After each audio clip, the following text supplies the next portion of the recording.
Nice thing about it, if you look at the live, they can't see you anyway. It's just too far, but they can hear you. So if you got something to say, Oh, good. well, I can see you. You're right in the point blank right now, Well, I so it makes it know. real easy. I don't want it. them to Okay. see. So, yeah, right there at the bottom. Perfect. Yep. You'll hit that and then we'll walk through this.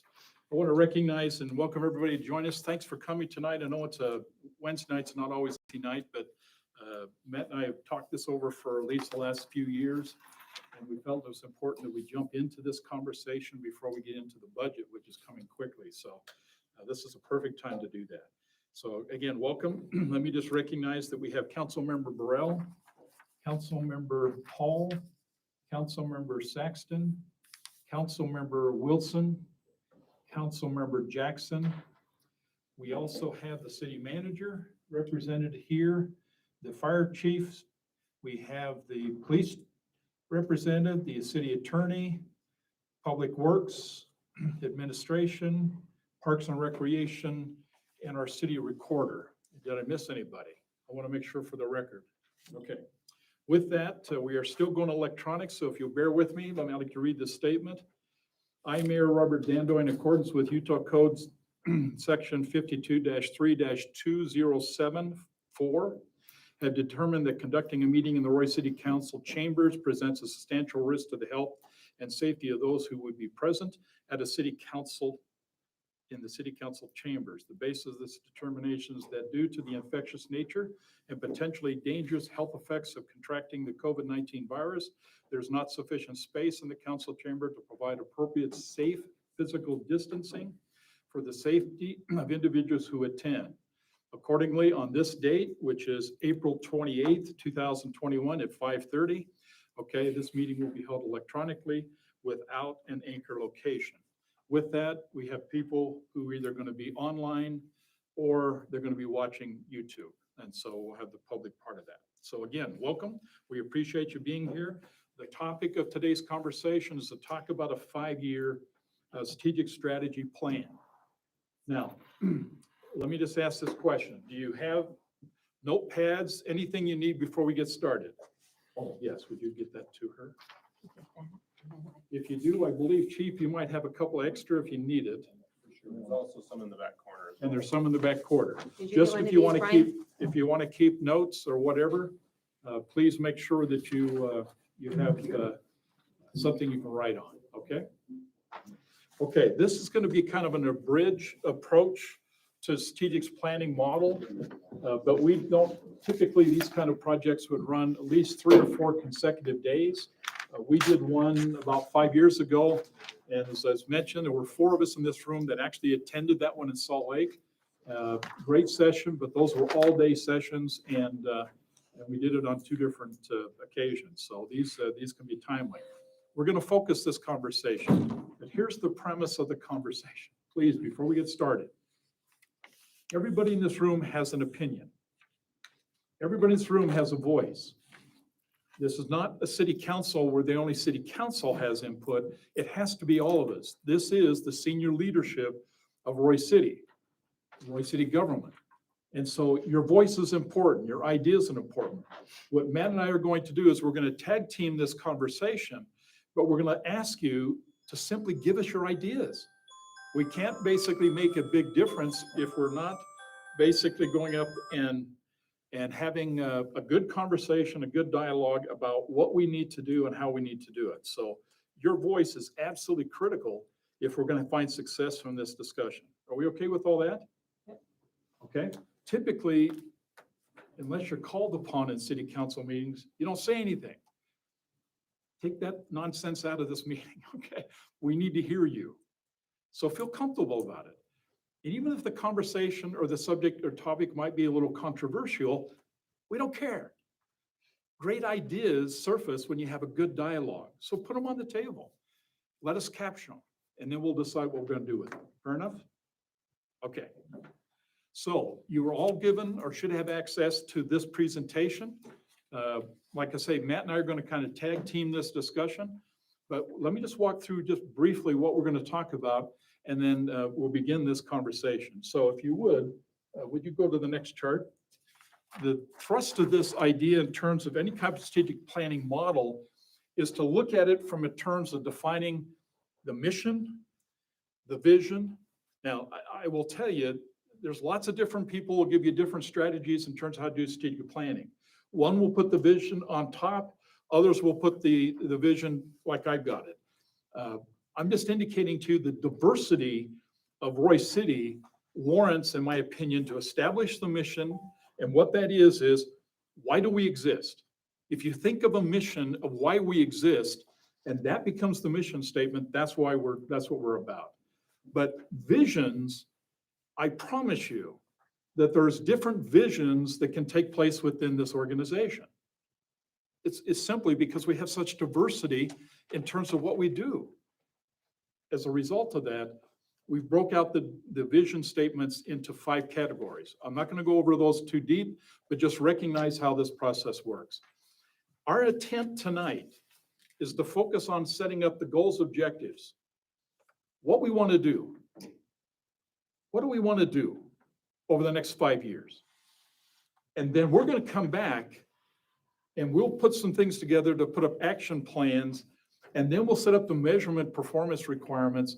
And then we have something of substance that simply says, okay, if the mayor's going to be responsible to do something and that's how it does, then I have an action plan with an assignment that basically says, Mayor, this is your part. Go do your part. So that's how it works. Mission, vision, goals, objectives, and strategies, action plans, performance measurements, because you got to know when you've got there, and then who has what to do, either as a group or as individual. That's our plan for discussion. Okay? Now, just so we make sure we understand this process, okay? Now, next chart. This is where it gets a little crazy, because normally what takes place is we have a general plan. And that general plan is the 5, 10, 15-year plan. That's what it's designed to do. And right now, that general plan is sitting in the Planning Commission. And in talking to Steve, who's working the Planning Commission, he's not anticipating the general plan will be released to the council probably for another 2 or 3 months.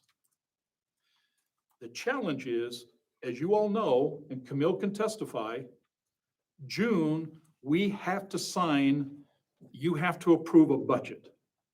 So rather than missing all of next year in terms of what you'd like to do, we want to basically insert some ideas now, define the priorities, and then make sure they're in the budget that you approve.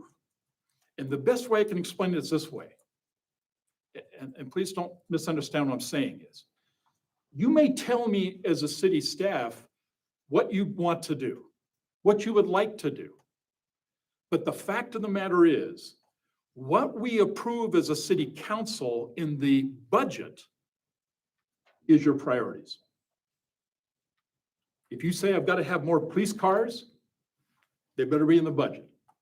If you go up there and simply says, I need to basically do some construction work, it's going to be in the budget. I need to basically do more for the Parks and Rec, it's in the budget.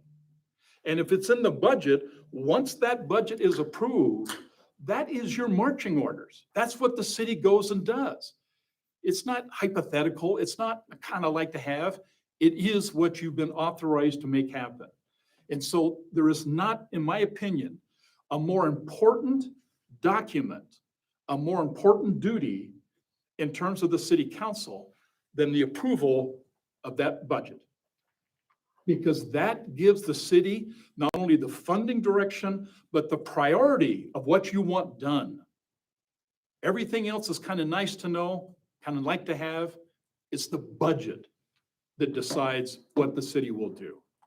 Please. So when is all the department heads' deadline to get you what they want for their department? That's happening now. That's what they're gonna talk about tonight. No, well, they Just- could. Oh, but they're just telling you like, okay. They could. And we're going to see what comes out. But right now, Matt is meeting with all the department heads in terms of getting the budget ready, because by the end of May, The first meeting in May, a tentative budget has to be turned over to the city council. We have 2 months essentially to work that budget as well when it comes to city right? council. So they've been working it. They have their ideas. And if it's part of this 5-year strategy, what they want, perfect. But the point I want to suggest here is they're active. It's going to come to the council. The council's going to roll through it. We'll have some work sessions as we work through it, which is what we're supposed to do. But the bottom line would be is, and please listen to my point, it's that budget that's approved for June, is approved in June of 2021 that will set the next 12 months from 1st of July to the 30th of June in 2022 of what you want the city to do. And if the council says, these are the kinds of things I'd also like to see in there, then that gives Matt clear direction to make sure that it's in the budget. By the way, the policy is clear. Matt owns the budget. Everybody has input, but he's ultimately responsible for not only submitting the budget to the city council, but responsible for the implementation of that budget. That's the significant. Now, ideally, what you'd want is you want the general plan done. Won't happen, okay? Just won't happen in time. We're gonna try to get in and basically have the 5-year strategic strategy plan. We're gonna put some things together tonight. We're gonna get your ideas. It's gonna be a lot of fun. Then we're gonna go down, and it probably won't happen tonight, but it will happen soon. Then we're gonna go down and try to figure out what's the priority. What kinds of things do you want happen next year in that budget? Matt will know it. He'll put it in the budget, and that becomes, once you approve it, that gives him and the staff marching orders to get it done. That's it. And hopefully, next budget cycle, we'll now have a good general plan. By the way, the general plan in Roy City has not been updated for 20 years. And that's why they're working it right now to get that thing done. This 5-year plan will roll in, so you'll know exactly what we're going to basically want to do over the next 5 years. And then every budget that comes available over the next few years, you will have clear direction to give the city of what you want to have done. We okay with all that? Really, really important. That's the process, okay? Next. Here's interesting, I want to share this. Ross was there, Travis was there, Andy was there, I was there. 5 years ago, we basically said we wanted to put these pillars in play. We wanted to focus our attention in terms of the strategic strategy plan that says, what do we want to do? And we characterize that based on a recommendation Travis put on the table. He says, I want to call it community pride. So one of our pillars is community pride. Another pillar was economical development. The third pillar was infrastructure. Fourth pillar dealt with workforce development. And the fifth pillar talked about the traffic. That's what the group brought together. These are really good pillars, but you're new council. A lot of you are new to the departments. The question I'm going to ask you right now, can we focus what we think is important into those 5 pillars? Do we have too many? Do we not have enough? That's my question to you. What do you think? You're jumping in right now for that? We're going to work right through this. Do you think we need to add? We're going to go into the details, but I'm asking you as a group, these are the 5 pillars. Are these the right pillars? Or should we change them? I think we need to add at least one, and then I think we can kind of refine the others. Okay. But the one I think that we need to add is communication and outreach. Okay. Thoughts on that? Do I have any objections to adding one more pillar that talks about communications? You want to know what you mean by more communication and outreach? What exactly are we? Okay. So, I believe that we have been working on communicating with our public, and certainly that would be my focus is with the public. But if we feel that we need to communicate with staff and stuff as well, although I believe that that can possibly be under the other pillar, the workforce development part. We have certain requirements by law to communicate with the public.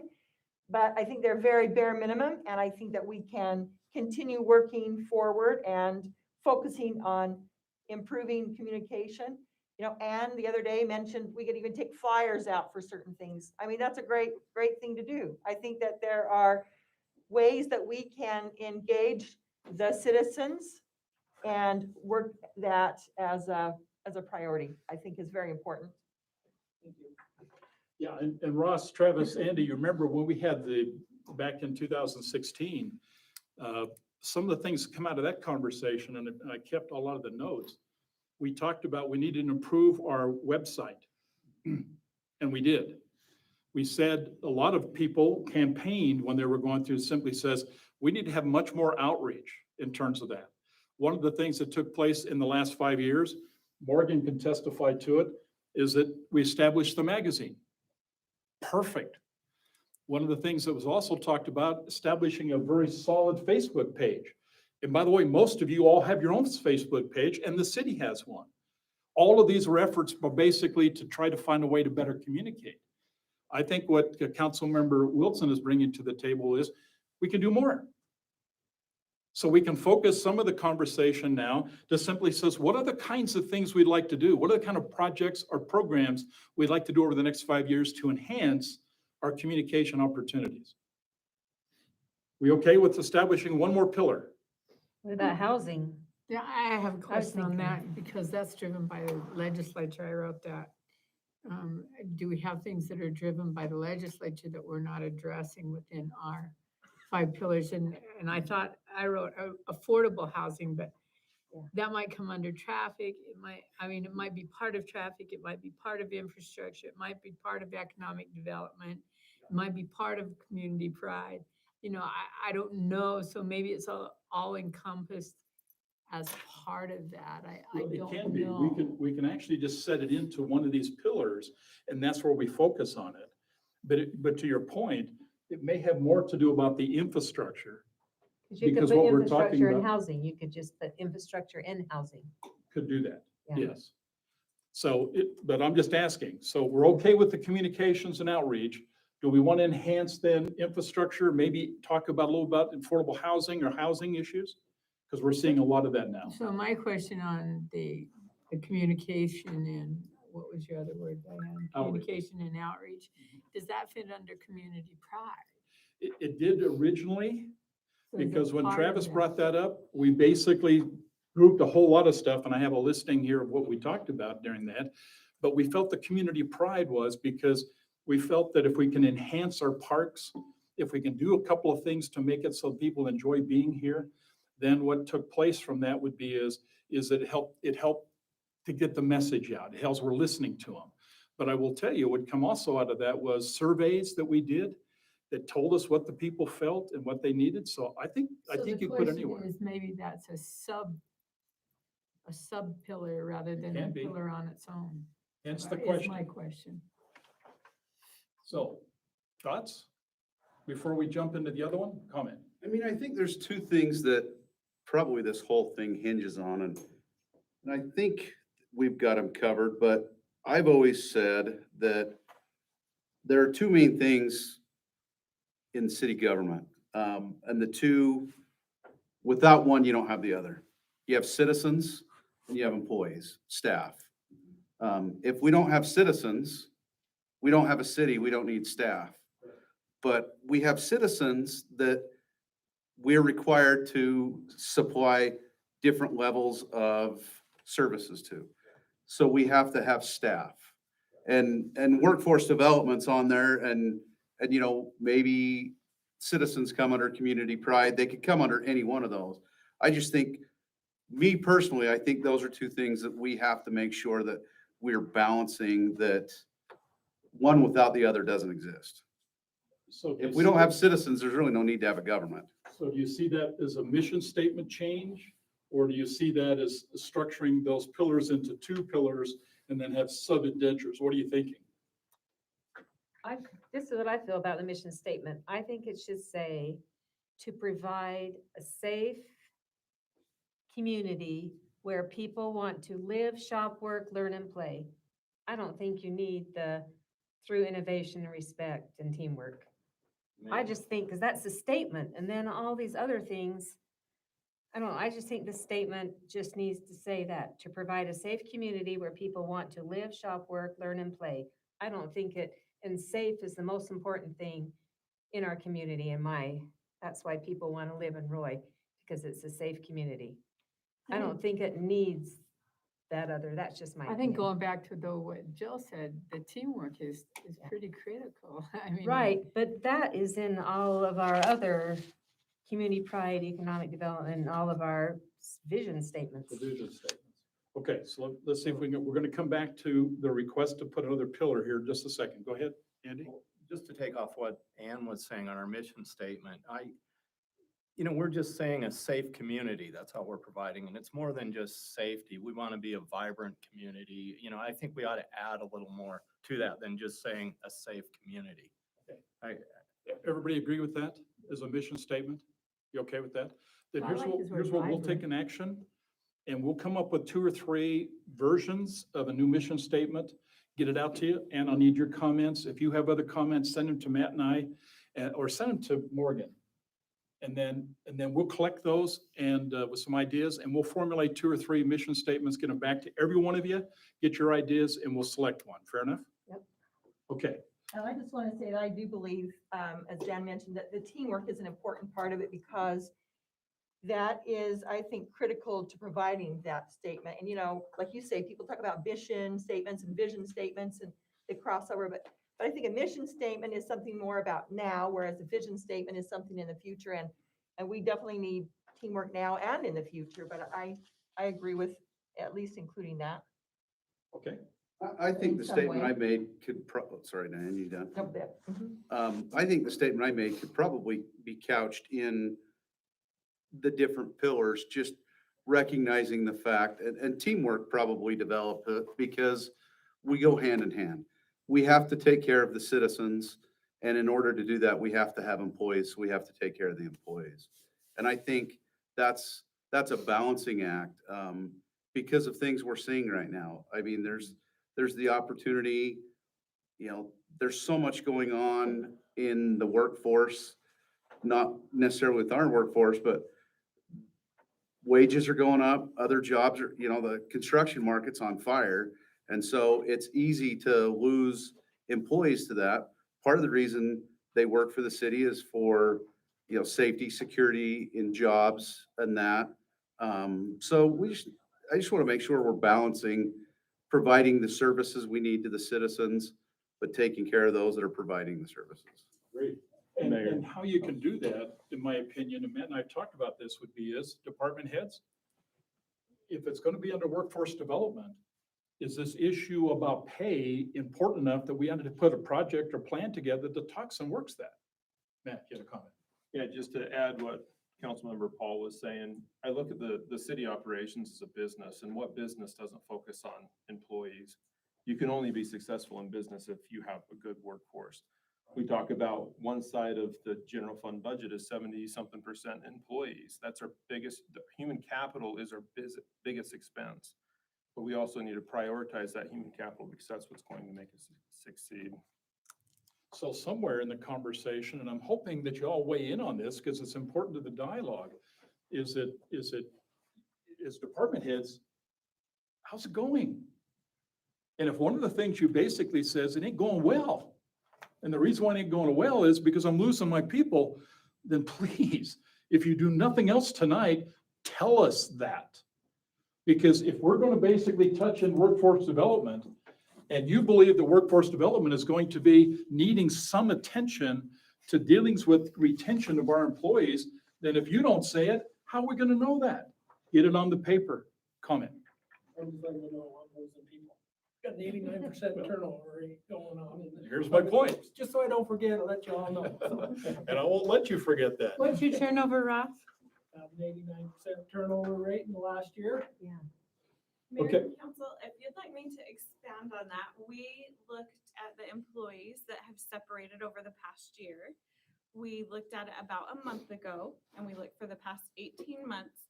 We excluded retirements. We just looked at employees that have left us more than likely for more money somewhere else. So this is non-retirements. The police department's at about 7%. Streets lost 87.5% turnover is the street department turnover rate. That's Water, not what you want to lead off in. no. Water department has about 40%. Development services is 33%. Finances had 37.5%. So you can see throughout the city, we are losing employees all over. So we need a new department head, is that what you're saying? Well, but here's the, Can Camille, I just ask on that's that? perfect. Do But the we- bottom line's yeah, gotta do be we this, pay 'em Camille. more, or why You are they have got leaving? to say something. Because they need more So money. are they leaving to other cities? Are they leaving to other?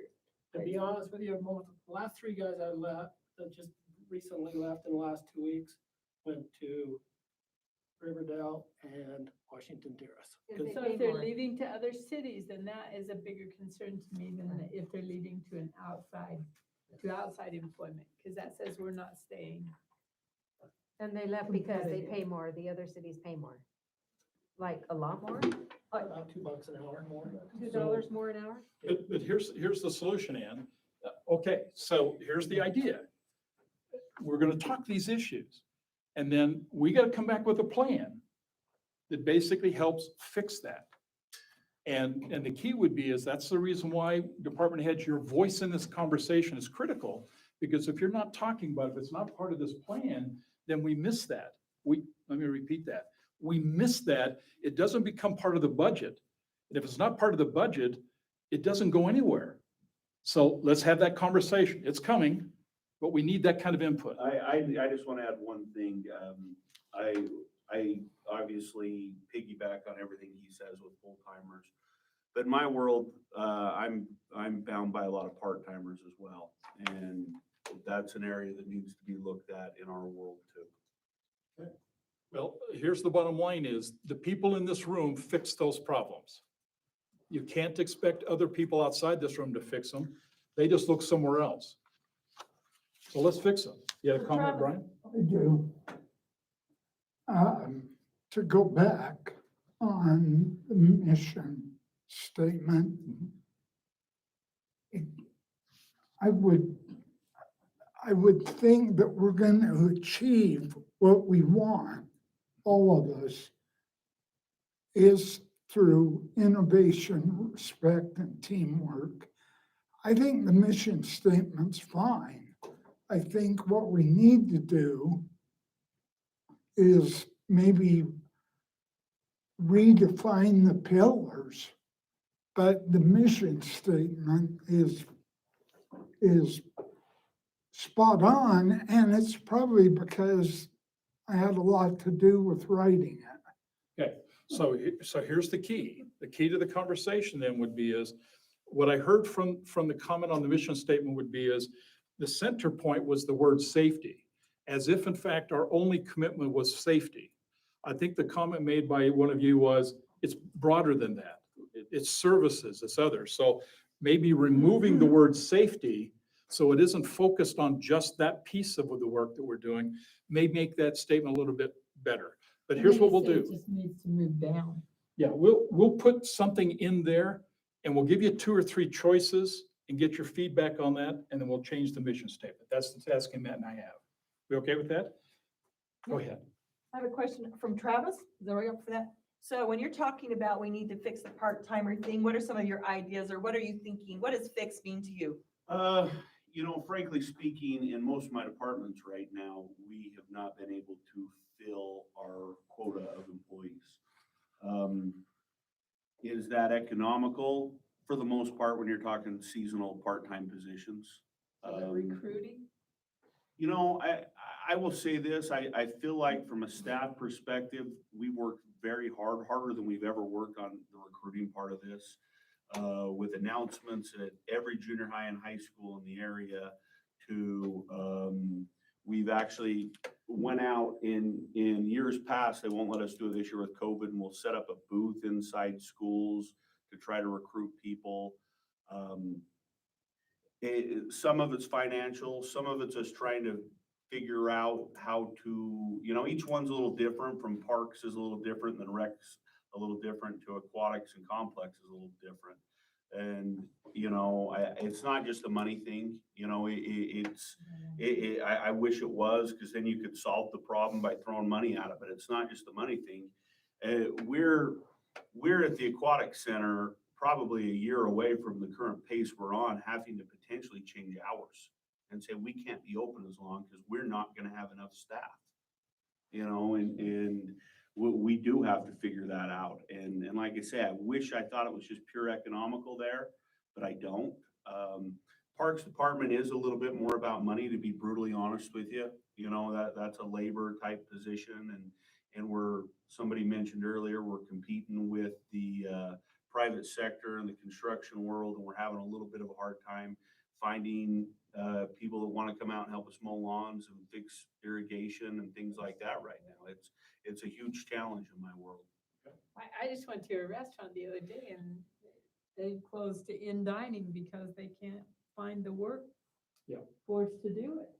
Yeah. So I think that's a problem, not just in the city. I think that's a No, problem. there's cultural aspects to that, Yeah.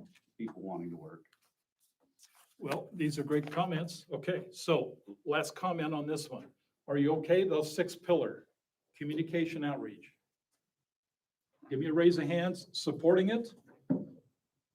Basically says don't add it. Okay, let's go for support. Well, I just don't know how it's not fit in the others. I'm not saying it's not an important piece. I think the intent, I'll let Diane speak to that, but I think the intent would be is that if you're focusing on all the mediums that deal with communication, and there's lots of them, some are driven by legislation, some are just driven by common sense, then this is an area by which you give it the focus it is. For an example, it may very well be that one of the recommendations that come out if we establish that pillar is that we're going to mandate the city council, using us as a representative, will have town hall meetings. There's an argument that says that if you take this meeting and you put it in a school on the west side of Arroy, you're going to get a lot more interactive and participation. That's opening communications. So it may not necessarily fit. It may help on community pride because it's kind of helping get people engaged. But if you focus the attention, he says, this is what we're going to do, and that's the objective. We're going to hold certain kinds of things to improve that. Then I'll indicate to you is that it drives us to that, and that's the difference. I guess my comment on that, Mayor, is that anytime you make a focus, there's gonna be a cost Oh, yeah, associated with it. absolutely true. And so we gotta think about Yes, ma'am. what is the cost of implementing That's right. whatever we make as a new pillar. So let's say if we're gonna say that, our implementation of better communication might cost us, and it's gonna drag from some of the others, then we have to think about that before we decide to do it. No, you're right. Absolutely true. Anytime you put that kind of focus on it, there's always going to be a cost, either human resource or financial cost. There's got to be investment there. Comment. So strategic planning, when you look at adding something significant like this, it is set up for, in this case, a 5-year plan. And part of that in your first goal or objective in this part could be, to look at the ways you could improve or improve communication. In that, you could come back in those tasks under the objectives and come back and say, not feasible at this time due to budget constraints. And, and yes, it does all the things you have within your 1, 3, 5-year plan, strategic plans that have a cost, but some of it may not be feasible or there'll be restrictions due to. So it's not to add it, see if it's possible or how much detail it has, because it is a good pillar when you think about it. To your point, remember, you will set the priorities of what you want done. If the cost doesn't allow us to do that, if there's some limitations, you may choose not to do it next year. And you'll have to slip that. So let me go back to the thing so we can get past this. Those who are in favor of establishing one more pillar, hand. Okay, those, that's a majority, so we'll add a pillar. Would it Okay? include like PR? It's outreach. Yeah, Well, I because, think you gotta decide what it includes. Again, Yeah. You're gonna do that? it's driven by cost. right, You're gonna do that here in a second, okay? okay. Because we're gonna add another pillar to this discussion, okay? So, thank you, that's perfect. Okay. Part of it Can is we your talk human about cost. maybe the pillars, and maybe this is coming up, but for example, on the workforce development, and this would just be part of it, but part of the safe community is our public safety, and I don't know if that needs to be added, public safety and city workforce or something. I don't know if this is the time to discuss it, but I think that that's a nice thing to at least focus on workforce, because sometimes public safety is certainly part of our workforce, but a lot of people think of it a little separately, and so it might just be language, but it's just an idea if we're gonna change the language of some of it, not to add it, but it would just be expanding maybe language on it. Is I all. think that's where we got in the weeds last time, is we said workforce development, and we had a good plan on that. And then one of our departments pushed for stronger involvement, and so it took away from some of the others. Is that what you guys would remember? And so as a Very politically result. well said. Very well said. Man, you did that tactfully. I'll tell you what. So I think we have to be careful that as we set that plan, that we're very succinct in what that plan can be, and that we don't stray from that plan. Well, and to your point, and Diane, I think here's the key, and it's a good comment. I'm gonna pick on the police department, okay? Police department a couple of years ago, you were there, I was there. They got themselves in trouble. Not legal trouble. They were losing way too many people.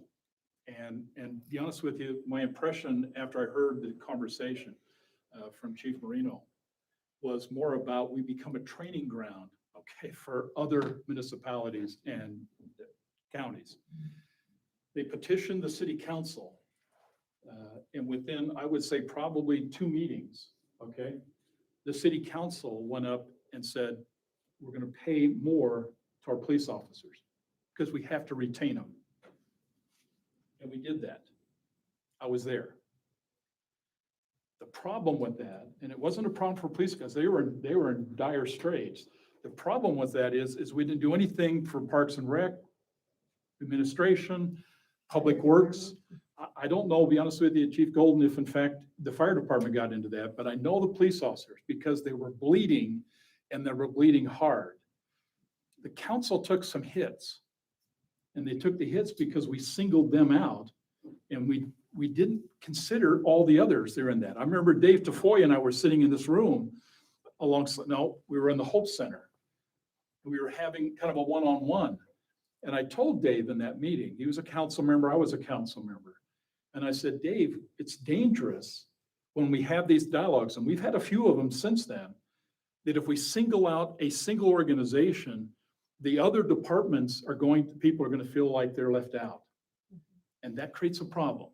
Well, I won't be as correct as her, but 2 years ago, the fire department showed up that night. Yeah. And it bullied you guys. You passed them a 2%. Rest of us didn't get enough. I got up 2 weeks later and said something. I had Brian, Joe, Jen all called me and said, we will take care of you next year. And I'm like, you can't promise me that. And COVID hit and you couldn't take care of us. So we've been 2 years down the road with this. No offense, you weren't here. But your point's well taken, Ross. The key that I think, and Diane, maybe this is the conversation, characterize it under workforce development. And let's see what we can do for everybody, what needs to be done. And then if we do find these pockets, obviously, for example, police department had a real struggle. I'm telling you, it was bad. Fire department walked in last year, I was there, and put that bombshell right in the middle of us. And the council, some of you were there, voted for it. I'm hearing from Ross, he hasn't talked a lot today, but what he's talked about, he says he's in the same penalty box as these other ones are. Let's look at a more holistic view. Let's take the discussion about workforce development and structure that conversation about what do we need to do for everybody and try to fix the problem so that you don't have these issues. I promise you, and I'll get off the stage with this comment, it makes it hard if you're a department head And some other department had to, by just out of just the necessity, was able to convince the council to approve a increase in pay. And the other people not only witnessed that, but were not part of it. And the reflection coming back on a department head, and I can speak this one from experience, is the people's perception is, you didn't work hard enough for me. Why didn't you take care of me? Obviously, the police department felt it imperative. They did the right thing. The fire department 2 years ago did the right thing. I suspect Ross will do the right thing. But in the meantime, when everybody else is left out, the people's perception is, department head, you didn't do enough for me. Because So I'm as in you the same talk boat. about that, Mayor, where do we put that in our vision statement or our mission statement? Where do we put that equitable? We're gonna do it right treatment? here as an objective. What do we want to do? And you're gonna find out, Matt's got an idea. I think you're gonna like. So here's what we're going to. So I'm gonna add the pillar. We're in good shape. So let's move. I'm gonna pass over the vision statements. We'll come back to that. Let's jump right into community pride. And Do I do community pride first? it's first one on the docket. So why don't you just jump into the community pride? And then I'll do economical development. And between Morgan and between me and Morgan, we'll keep track of the input. Okay. I'm gonna change this to maybe an Excel file or something that we can, because I think we're pretty much done with this, right? Only from the standpoint, if we want to go to something we can capture, that's fine. I'm going to write it down. But here's the point I want to make sure before we jump in. These objectives can be program objectives or projects. Meaning is that you can do some things that talks about pulling some information together, to create policy changes. Or Brian, it's time we modernize Municipal Park. That's a project. So I want you to think broadly in terms of what we want to do over the next 5 years. Programs, projects. Hope you come prepared to have that conversation. Matt, go ahead. Right, so when I think of community pride, first thing that comes to mind is one town, one school. I think that's what separates us from other people is that Roy Boy pride. You always hear that. We have that in our organization. Councilmember Paul talked a little bit about that with the employees and the citizens, because that's kind of what creates this community. This community wasn't set up as a big business district like Riverdale Road. We were set up as a business or a bedroom community. We have the water, the infrastructure to spread the wealth out down to Hooper and West Haven. That's kind of how we were set up as Roy City. Now, I think we need to take that as a pillar and really run with it, because that's what our strength is. That's what distinguishes us from other cities.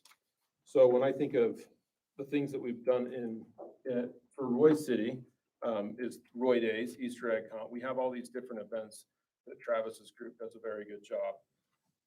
The last go that we talked about this with the 5-year strategic plan, they went a little bit more into with beautification. You've seen a lot of the light posts come up. We still have a beautifications committee. We still have an arts council. Talked about funding the arts council. They did the historic signs. Also, we wanted to get a little bit more aggressive with our code enforcement, updating and reviewing the codes. You've seen that we put in motion a couple years ago of doing the chapter 13, which was just adopted. So what else do you think we could be working on with community pride? You consider our cleanup under community pride, like our last 2 weeks we I just, do. would you consider that? Absolutely. Okay, so what is it? I'm gonna write these down. Our spring cleanup and our fall cleanup. So community pride would involve some type of cleanup, right? Yeah, we just got done with our 2 weeks of it. So that's something that came out of the beautification committee, I believe, right? We've done it way forever. We have the new voucher program out of the committee.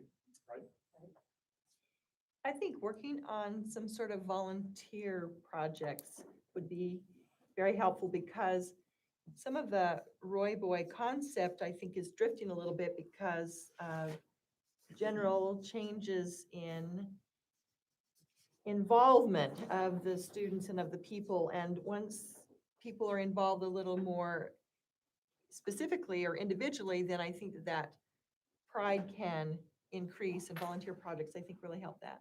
That whole concept of people support what they help create. What about It's part adopt of a that. road, like adopt roads, and We've added, we haven't, we a few years ago added an adopt a trail program.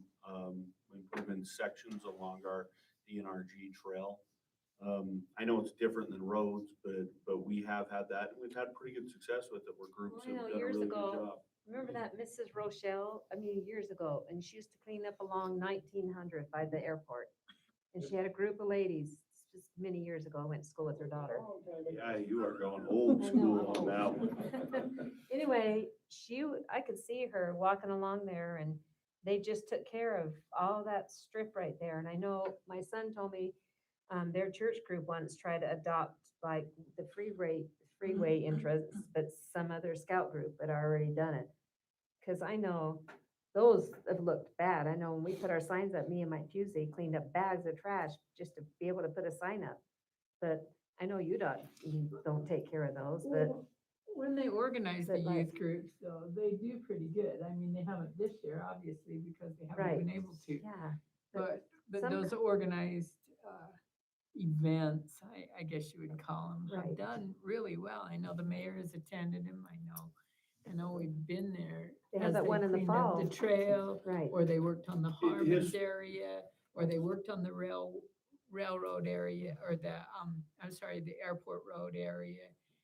Those youth groups did that, and they made some real impact on those days, but right now they're I not. just want to say the volunteer group and stuff we do, it's still, there's a big financial impact to me and Travis. So it's volunteer, but we still have to provide. To the point, we'll categorize it, we'll put it down, then we'll assess the impact financially and how to implement, and then y'all can decide. But I like these ideas, man, let's keep it going. Maybe road or trail adoption, maybe it's called. I think you've got a trail adoption program in play, don't you? Or we could try to do something with the roads. Yeah, I got the road adoption. Well, how can we get community pride in people's personal yards? Well, I think it has to be, in my opinion, Matt, it has to go into a broader conversation about cleanup program. And businesses. Yeah, it's got to look at business, it's got to look at residential, and we've got to look at a program. There might very well be that your decision, the recommendation comes out would be is you need to put more code enforcement. Right. And if that's the answer, approve it. There's a cost, but approve it. But the key, let's throw some ideas out, and then let's put the meat to the bones here of what these ideas are. So what else do you think is important about community pride? Well, if you're talking about those, it doesn't always have to be by enforcement. Why can't it be by reinforcement? You can. As opposed to enforcing? Right. I mean, because the cost of an enforcement officer is a lot more than a positive reinforcement. You know, if we were to do some awards, whether it's for business or for private. For example, in our last beautification Yeah. meeting, it came up to do something just like we did with the Christmas lights. Right. That we do something For the most beautiful yard, or or. most improved yard or Right. something like that. And maybe you do it in sectors or something. Yard of the month, then you actually have something you can, once again, fiscal. What type of award would you give somebody who really puts that type of pride in their yard? Other ideas? Well, maybe they're making rather than just their yard, maybe they're improving their neighborhood. Maybe they're doing something to improve their neighborhood, which would maybe put some pressure on these ones that are not Mhm. Yep. as. Okay, let me, I never miss an opportunity. Okay. Travis, I'd sure like to see pickleball courts in George Wallen North Park. Okay? I have a list of stuff, if you want me to fire through that. I'm just saying The to. pickleball's on the list. Probably I would say our number one priority we need to look at is we are starting to get aging playgrounds throughout our city. Not all, I mean, they all come in stages, but it's one of them things, these are pretty big ticket items and It might be part of a general overall 5-year plan to say replace one a year.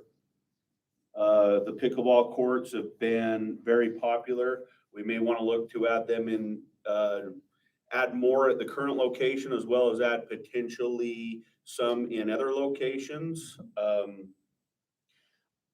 Talking West Park, we refer to it as Old West. I want you to think where the playground is, the bathrooms, the tennis courts we've removed.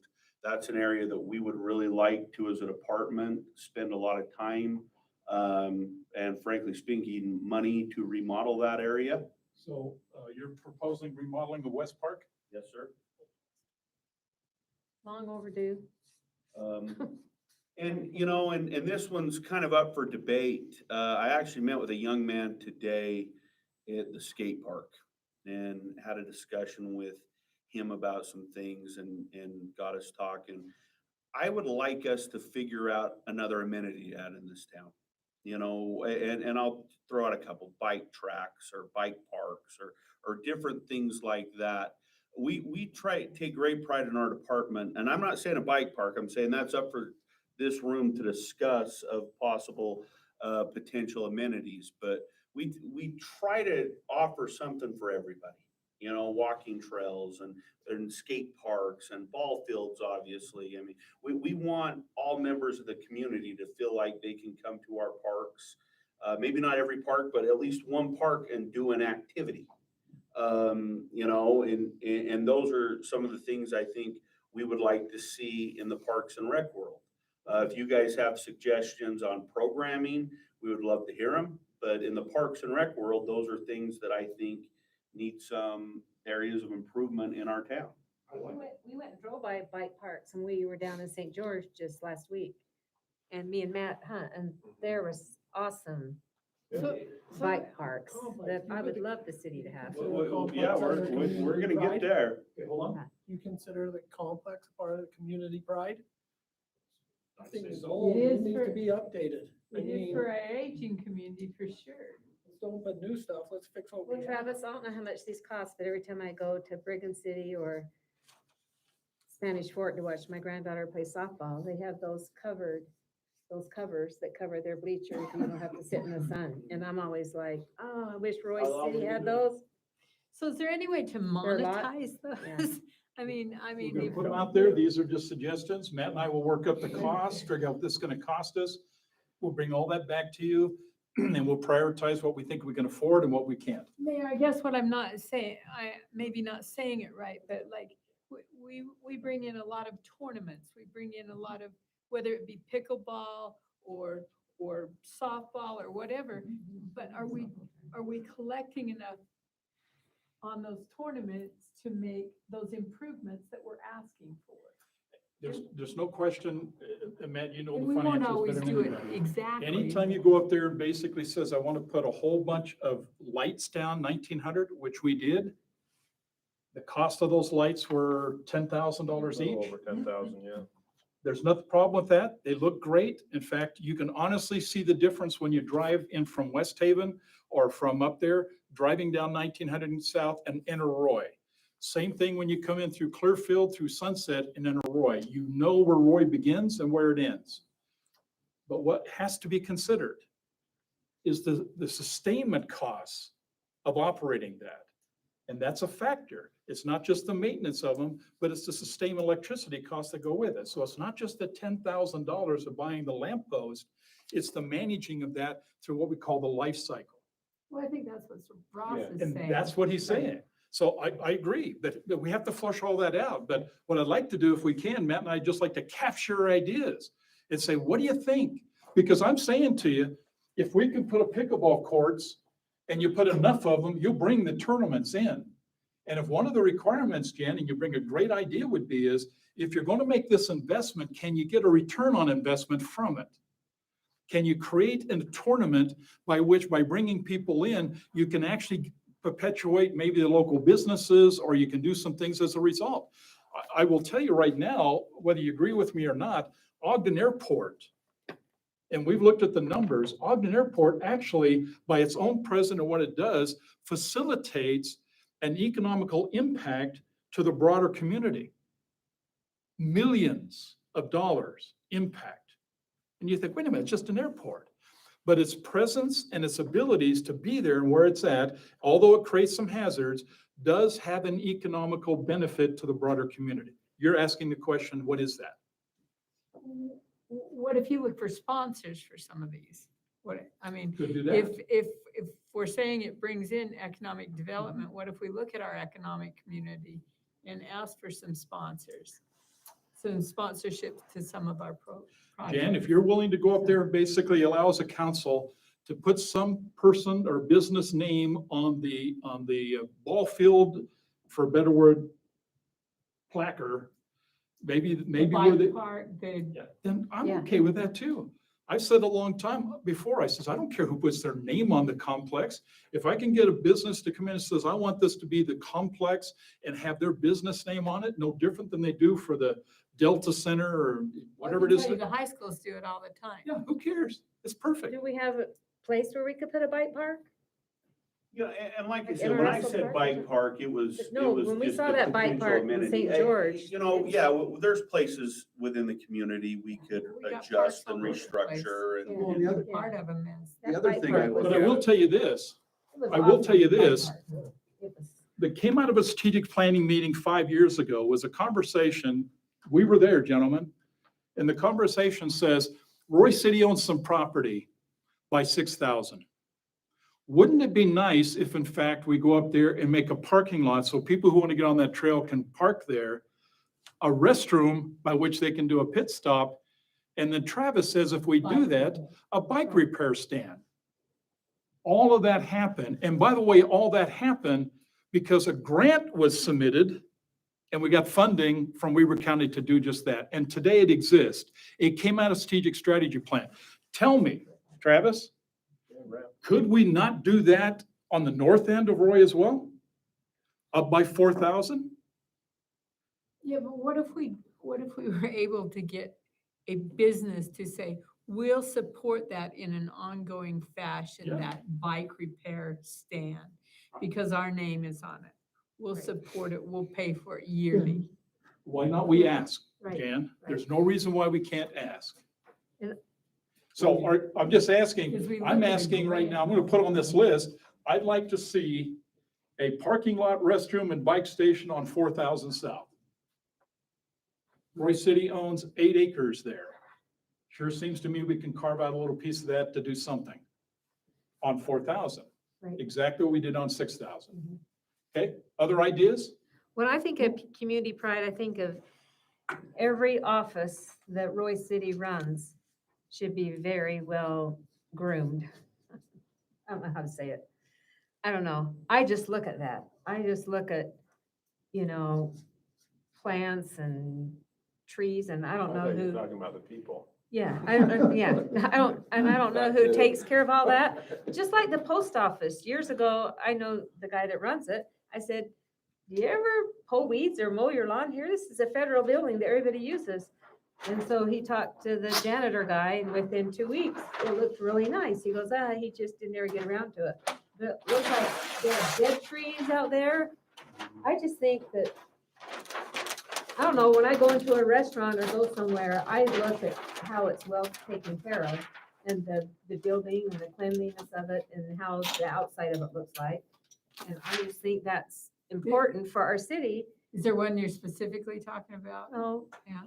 well, just every, and I don't even know if there's enough employees to do all this. If we need volunteers to pull weeds, to help, because I don't know who's in charge of cleaning all of the Well, again, buildings if up. it's dragging from me putting in water meters So, yeah, to so I don't clean know. up the. But the I always building, just I look don't at know. that. That's just, Other ideas? One of the things you brought up, pickleball tournaments. Yeah. Being in sports with my children, softball tournaments, baseball tournaments, how are we setting to be able with our parks to host one of them? It's the chicken and the egg thing. What comes first? Do we invest money into the parks so we can host them, that we can pay that money back? Or can we host them in the ability to get some money out of it and then put the money back into the parks? Travis? You know, there's clearly opportunities, when you're talking tournaments and things like that. We're involved with a couple of ASA softball tournaments a year. We've helped in other tournaments in baseball, and we've done some stuff with football and even basketball to some degree. Are we set up well to do that? Because we help like with the Golden Spike and different ones, but can we host our own, start a Roy? Tournament? Potentially, it's a lot like, and you two both know this, being that you've been involved in that world. You know that you go play in the Icebreaker and Right. Memorial Day, and then the next week you go to the Copper Classic in Salt Lake, and then the next week you go play back in the Golden Spike. A lot of these tournaments have preset dates that they've had for 20+ years. It doesn't mean there's not a weekend open that we could put in for an ASA softball tournament. Pickleball's starting to get the same way. It doesn't mean we can't find our niche. That there's opportunities in programming as well that isn't necessarily tournament related. We could run a Roy City Pickleball League. We could run junior pickleball. I mean, of course, there's opportunities to help recoup some of the cost. Unfortunately, in my world, it's not a massive amount of money. And the upfront cost to build these things is significantly higher than the bits of revenue you make along the way. When we set up the budget at Emma Russell Park, I remember it was about $90,000 for the 4 pickleball courts there. But this is a dumb question. I've never played pickleball. So if you have a tournament, do you have refs at pickleball tournaments? You're not really. I mean, Yes, Double- I don't even know how that goes. Pickleball, because of a cost aspect, is actually probably a pretty good tournament. I haven't looked into them as much as I should. And it's part of the reason I said add a few more at that park. Most pickleball tournaments want 6 courts. That's what I was thinking. And And how many you does have room Russell on have? either end. And Russell has 4 courts. And, you know, so if we said that's the route we wanted to go, the first area I would say to add new courts then would be to clearly Emma Russell Park. You know, that would be the 2 courts I would add of that to get you the 6 to now make you in that line to start being able to You go in host there in tournaments. the afternoon or on weekends, that thing's full. Absolutely. Big You know number, what? they're waiting in line for it. The truth The mornings is, too, it's I- crazy. Yeah. I questioned if pickleball was a fad sport, even up to us putting them in. And I'm to the point now where I'm saying, no, it's here to stay. I think it's gonna be here longer than tennis. It's Absolutely, even absolutely. kicking into the younger crowd because I walk Emma Russell every morning and I'm surprised as it's getting warmer now in the mornings, the amount of, teenagers or just post-teenagers, there's there's missionaries down there every morning playing But pickleball. part of the reason pickleball is booming as fast as it is it's truly a sport an 8-year-old can play with a 70-year-old. You know, and regardless of fitness level, regardless of skill level, it's a pretty easy sport to never have played before in your life. And I could probably take you down tomorrow and we could have a game and you would be very competitive by the end of the day. You know, and I So always here's the say that I question. want to, but Is there anything else you'd like to see? I've got 5 more things I'm willing to put on the table, but I'm sure I'm not alone here. What else do you think you'd like to do under community pride? Brian So, had his hand up. Well, it's kind of a question and kind of a comment. So, question, is this where the new cemetery would come under? And could we take It's on my list. the cemetery revenues and give them back to Travis so he can build a bike track or 2 more pickleball courts? Because I know I guess cemetery. that's a bigger question. Is there revenue in cemeteries? Because Yeah. generally city cemeteries, There's an upfront revenue, but there's an ongoing cost. And so usually when you're building something like a cemetery, you isolate that into a particular fund and it funds the cemetery only. So just kind of like water, we keep that in the water. I did. So when you talk about events, that builds a lot of community pride. Right. And is it self-sustaining? But like one of the ways that we've made it self-sustaining is like the Easter egg hunt is all sponsored By Waste Management. by yes. Waste Management. But again, it's that sponsorship. So if we can get sponsorship to some of these things, then it's not, we're not talking just cost. Now, I get that Ross says, yeah, but still, even when we do Roy Days, I've been down there on Sunday morning after Roy Days. And it costs a lot for his employees to clean up. And I know that the police, it costs a lot to sponsor those, but how we get that, I mean, those costs, are they offsetting by these big community pride? Jan, we do get sponsorships for Roy Days. We do not get enough sponsorships to fund the event. I mean, but it offsets it, it helps it. offsets some of it. Some of it. And if this group, I mean, if this group says, hey, that's the direction they want us to go, is to try to find a greater corporate sponsorship, then as the mayor said, that's our marching orders. And that's, we haven't delved into that market a ton for facilities and for things like that, but if it's something, we can try it. There's some good people in the community. I just think as we look at economic development, as we look at these big developers that want to be a part of Roy City, because we've talked a lot about that with our chapter 13, then we make that part of their responsibility as they come into this. And I've seen that in other cities where you have a, big construction company that's got their name on a park, or a dealership that's got their name on a park or something like that. Any more money you're willing to give us, we're gonna take it. Well, I think to the point, as we explore these options, So we make it. you have to look at what the resource is going to be available to pull it together. And one of those resource elements has to be finances. So I think what I'm hearing from Jan, and I suspect the same from all of you, would be is one button we ought to be pushing is we ought to be pushing for sponsorships every time we create these new venues, these new events, to see if in fact we can get them offset with financially. I like it. Let's do it. Travis, I have a question, because this is what my kids have asked me a lot. Since they're gonna maybe take part of Roy Park when we expand 5,600, could that ever be turned into a sand volleyball night? Because it's secluded, so probably won't be vandalized much. And, my kids, when they were younger, and they travel outside the city all the time to go to the nighttime volleyball courts. And it wouldn't be disturbing really anybody, with the lights on because of the location. And I don't know.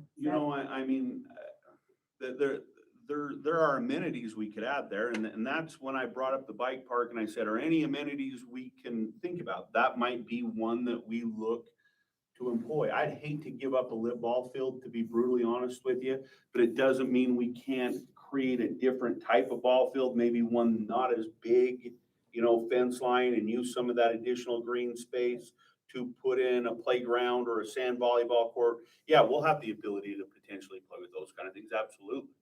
I think the bigger conversation is how do we fund it, not It's going to be a big specific. issue. Right. But here's the key. This is a 5-year vision. So we've got to get creative, and some of these projects may very well push out to 5 years. Right. I think Ross had a comment. It's like a walking track around Roy Park. Well, the only park we don't have a walking track around. Walking around what park? Roy Park, or what, Frank Tremay, whatever it's called. You see people, I'm shocked how busy that park is with people out But there. there again, are we gonna lose, how much of that park are we gonna lose to UDOT? Not a ton, More- actually. more- I don't more think the other yours is direction. To the ball diamond, but it's not gonna take out. Yeah, I don't think it's as much as, it's gonna be a bit, but I don't think it's gonna be a massive amount. Okay, great idea. How about this? How about a concert in the park? We have an arts council that fundamentally, if given some funding, could we not out there in George Wallen North Park, using part of the library, which also has a stage, outside stage, could we not sponsor a concert in the park? That could be a real economic. The Mayor Danvers, the lead development issue, singer. too. Yeah. But I do know some people who play classical music that would love to do that. Or there might be a Yeah, cowboy one that used to poetry work for night, or there Ross. might be, Are we okay with that thought? Yeah, concert in the park, I think it's a great idea. that's a good idea. Yeah. That was actually my Seriously. comment, so I'm with you there, Mayor. Yeah, he is. Yeah, And he that still was on lives in my Roy. list. Yeah, because you're on that council. so. Brad's a pretty good singer, I've heard it. I am a pretty good singer. Okay, Wells.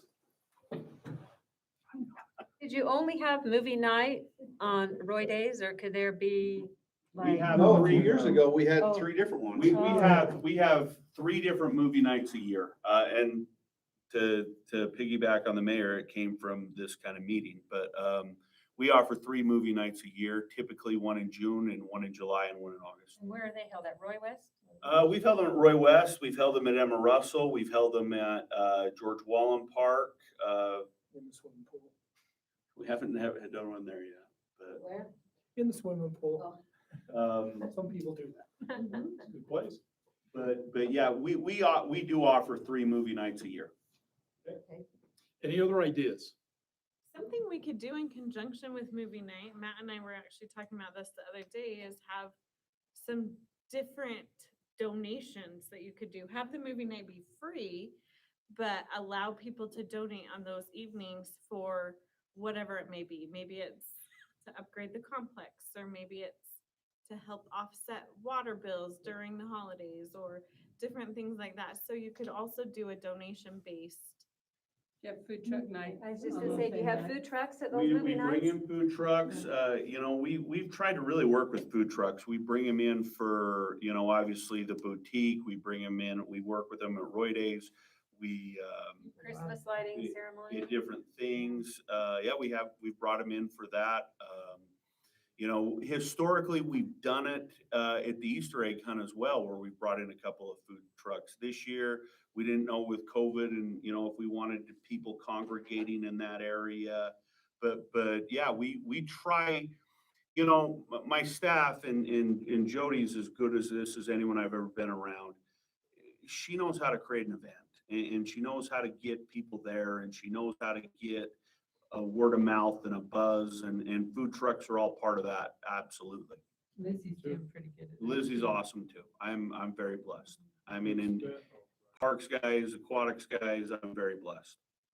To expand on Camille's comments, it was a neighboring city that actually set up in their utility bills just a voluntary donation for these movies in the parks, and that's actually how they fund it.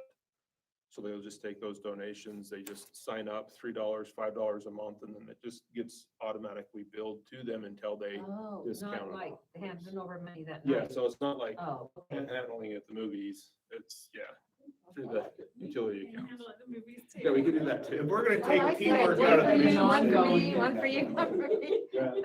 I like the idea of requesting ongoing. So Kind of like the Weaver School Foundation, that I Yeah, take it comes out of my paycheck. paycheck every Comes out of day. my I don't, paycheck. I don't even know. this was coming up in a council meeting, and this might be a little premature talking about it, but we talked about how we could help fellow citizens, and this goes along with community pride with their utility bills. We talked about the same thing of creating an account where you could donate to offset somebody else's utility bills.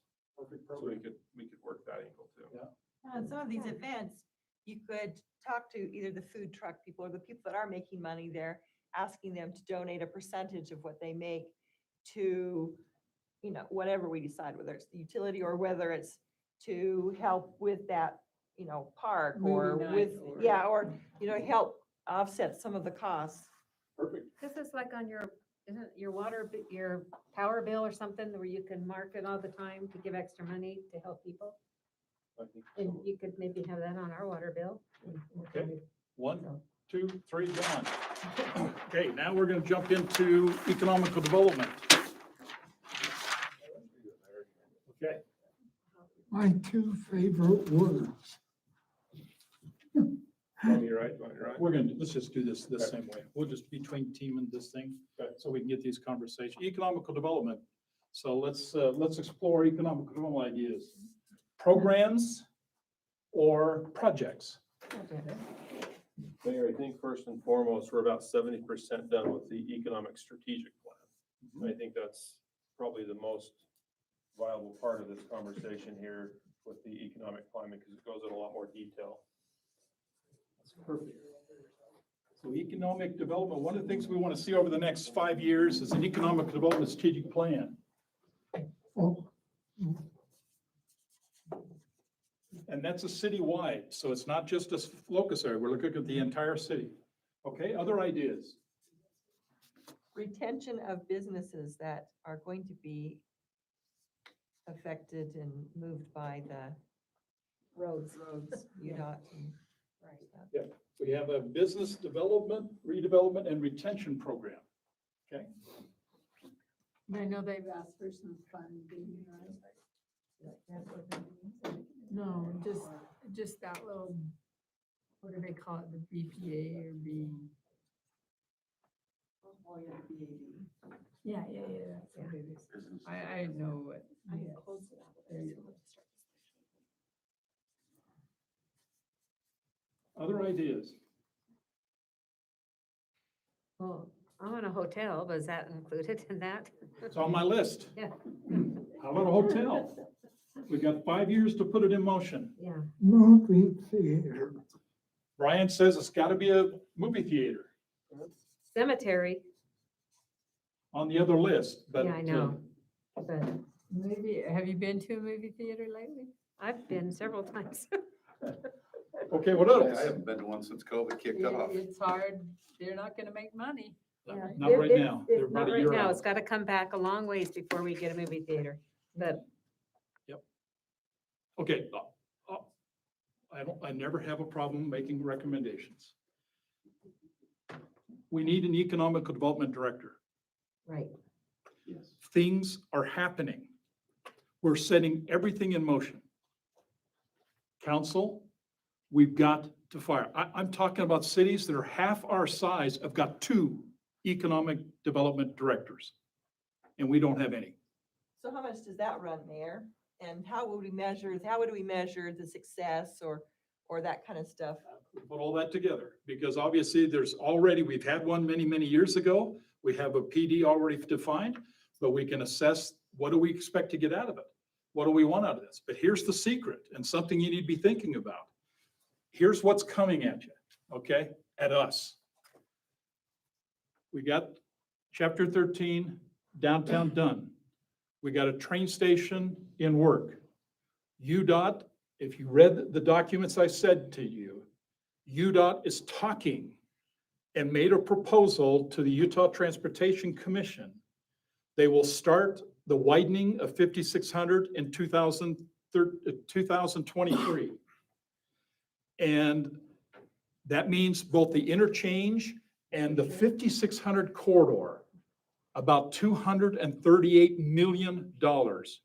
It's the only one of the legislators' proposals that went in Senate or House Bill 433 that was in Region 1. And it's in their docket. If they start construction in 2023 and the Utah Transportation Commission approves that in May, I'm telling you, you're going to have 15 businesses in our organization that will be directly impacted and 56 residential units. What are we going to do to manage that? How are we going to manage that? And more importantly is, who's going to help manage that?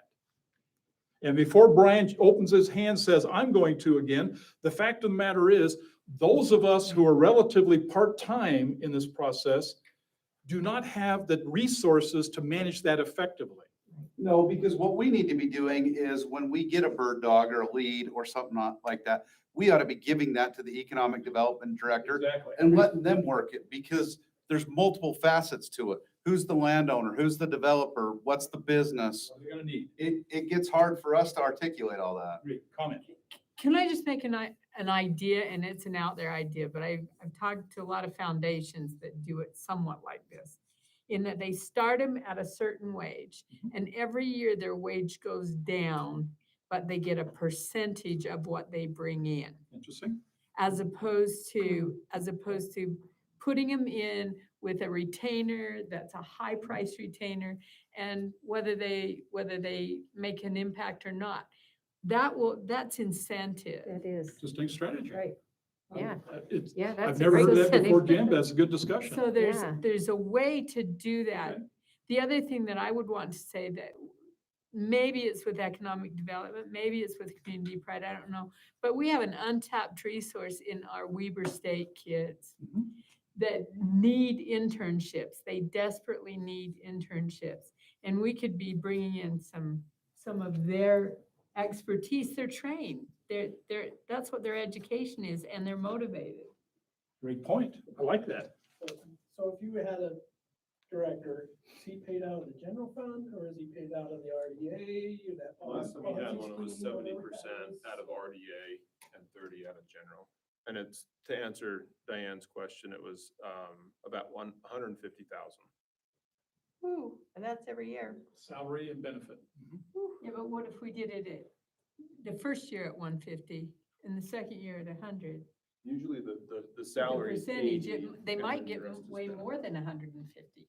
They might get 170 depending Did on you what catch they what he just recruit. said? Usually the salary's 80, but the whole benefit package is 150. We'll flush all those numbers out. Benefits. Okay, other ideas, economical development.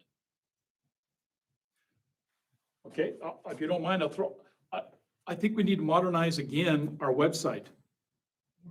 It's a little cumbersome. I think we make the investment to modernize it. Okay? I agree. This is, to give you a perspective without getting too detailed, developers, before they ever reach out and contact the city planner, will go to our website to try to find the answers they're looking for. If the website does not have what they're looking for, they won't even make the contact. I have talked to these developers. That's exactly what they tell me they do. And so we need to have a business-friendly website that's going to allow people to access it, know what's going on, and be able to simply says, I'm reaching out, which by the way, you and I have a meeting at 1 o'clock on Monday, okay, to a person who has an interest to bring a business into Roy. Comment. We actually utilize CARES Act money to fund a new website. It takes about 6 months to get it up and running. So Morgan is heading that project and we are in the process of doing that right now. So what sounds like we're going to have a new website within this next year. You I can't like go that. on right now and pay your water bill on our website, can you? No, let's fix that. Yeah. And yes.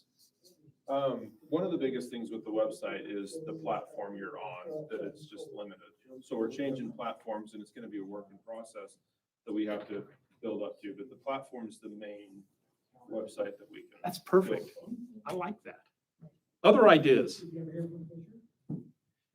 Okay.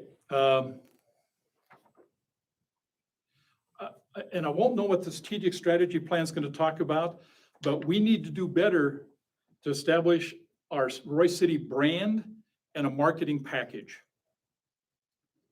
So that when you're out there or we're getting things out there, we can actually give it to property owners, developers, or something that says, here's our brand, this is us. And by the way, here's a marketing information that they need to be able to make informed decisions. And part of it that goes along with that, and I've seen it when I first come on board, was there was a pamphlet. I think there was. Yes, I have a. Yeah, there was a pamphlet that showed all the different vacant properties in Roy and what the local businesses were around it and that. And that was used for marketing to potential businesses. That's right. And that was created about 2 weeks before the group went to that meeting because they needed that and it was never updated. But that would be good to go along with your marketing, to have something like that. Other ideas? Well, once we get a hotel, we'll need restaurants. Well, should we also make sure that we get some restaurants over the next 5 years? And so an economic development guy could go after some, Again, or lady. unless they I'm want not to saying a come, guy, they it could won't be a come. woman. What are we gonna have, Jackson Steakhouse? Yeah. Yeah, Okay. that's driven by Yeah, the market. That's Right. It is, but Right. there is, let me just be blunt with you. You create an environment If you for create that. the environment council that entices that. Example, Jan, if Brian can get his, if he can get his if he can get his movie theater, if he gets his movie theater, I promise you, Brian, a restaurant will go right next to it. because people like to eat before they go to the movie. Exactly. I know I do. One drives the other. You bring a Starbucks in. I'm telling you, bring a Starbucks in, people, other businesses come with Starbucks. Bring a Walmart in. But It's just interesting how Starbucks, that works. Walmart, Trader that's- Joe's, they all know the demographic that they're Right. that they're That's right. looking for, and you cannot recruit them without that demographic. We can't That's change who lives in rural. But a Agreed. Trader Joe's is Salt Lake, and people from Layton and Ogden and Hooper and Plain But City they and will everybody. not Yeah, come you here, look at- Ann. You don't You think? talk to them. Yeah. You talk You to look them. at what they go for in Well, they come to demographics, the we don't Asian have it. market, but Here's what I'm saying We're to too you. old. When we reached out to Trader Joe's said this. We have two in Salt Lake, and they says they're now, this was a couple of years ago, they're putting one in Utah County. After it goes into Utah County, they're considering coming north. Now, north could be Layton, north could be Ogden. It's but gonna be north. where there's a young They have a demographic population. policy, that's right. right. We just need to understand that, Jan, and that's our biggest concern. We don't understand all of those components, but we've got to understand that if we're gonna go after them. So who could understand that is an economic development director, Yes. Right. or it could be Weaver State students because Can be. they know. Yep. They know what those policies are. They Yes. do. That's their job to know. Well, it's tougher to attract a younger crowd when they can't even afford to live in the city. I mean, affordable housing's. you know, But our that's a city's broken better than record, most but- cities. It's So all that's the tied problem. Our together. city's Even one of the one of our- best. Roy's our one of the most cheapest popular cities to live in. Utah. Employees who just bought a house could not afford one in Roy. You know, there's only 12 houses for sale right now in Roy. And she ended up buying one in Syracuse. So the key here is, Yeah. we gotta do better. Yes, market right now is off the charts, Yeah. and we've gotta figure out that. Land. 12 Anything houses. else on economical development? We don't have the Well, land. we need that they housing. have. Okay, Like apartments. okay, we're moving. Nobody does. Okay. Infrastructure, Matt.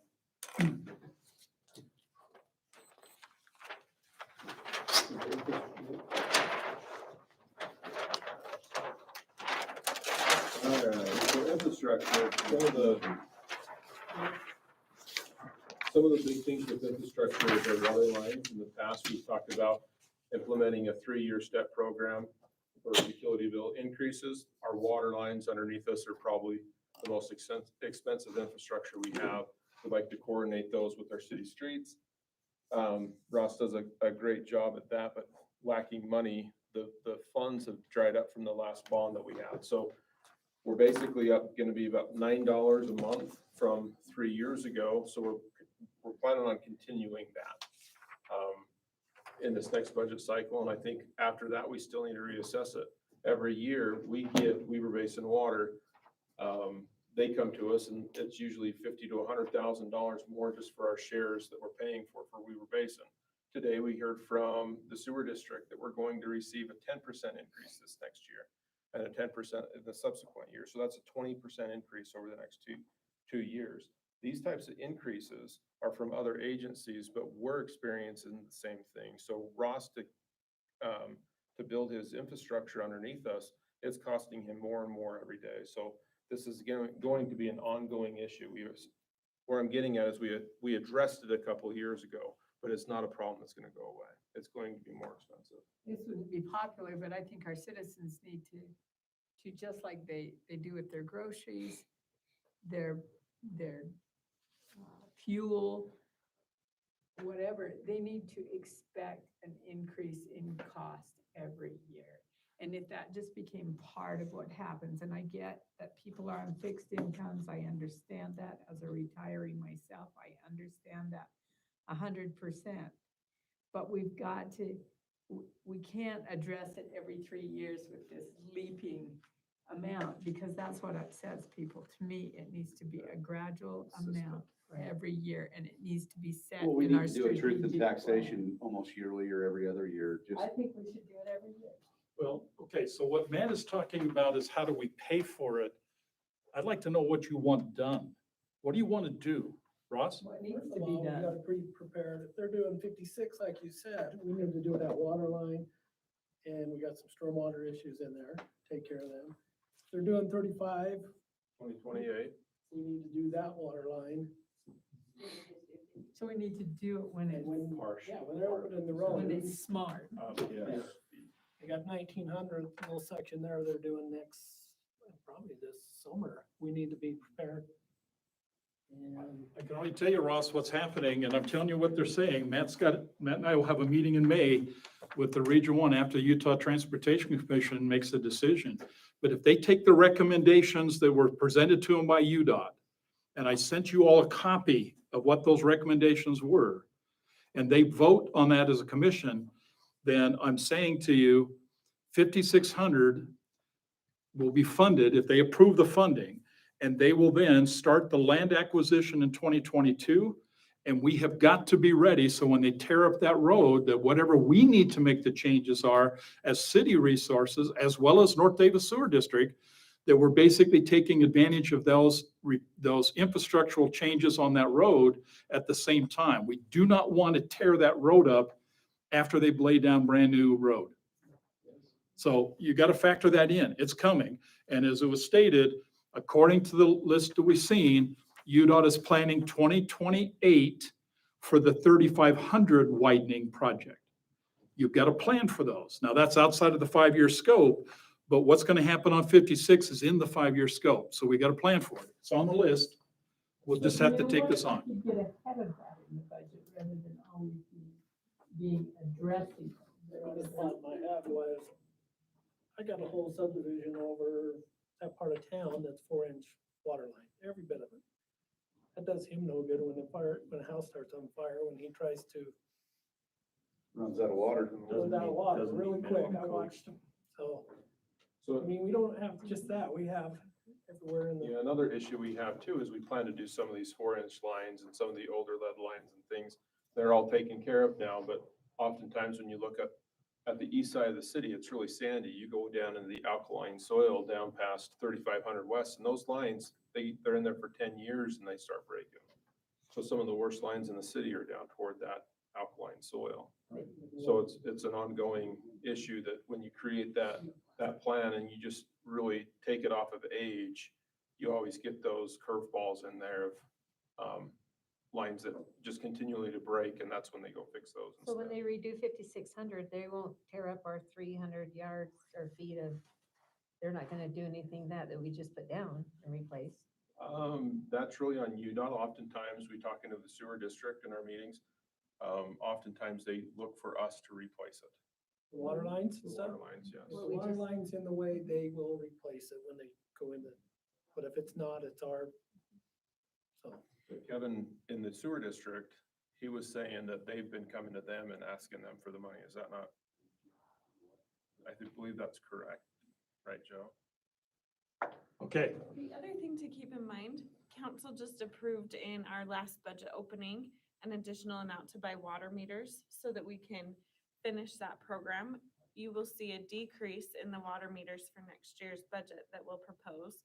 And that money can now go towards some of these projects that we won't have to spend all of the money on the meter replacement. So now that that project is substantially completed and will be completed and we'll be able to go to monthly billing within the next year, more money would be available to put toward these future opportunities. That's been about $400,000 a year for the last 5 years or so. How many do we have left to do roughly? I think it's around 1,200. So when you're talking old lines, you're talking 1950s? Or, You're talking, over there where like Mark, they're probably built in the 40s and. okay. What other kind of infrastructures you guys would like to see? what about sidewalks?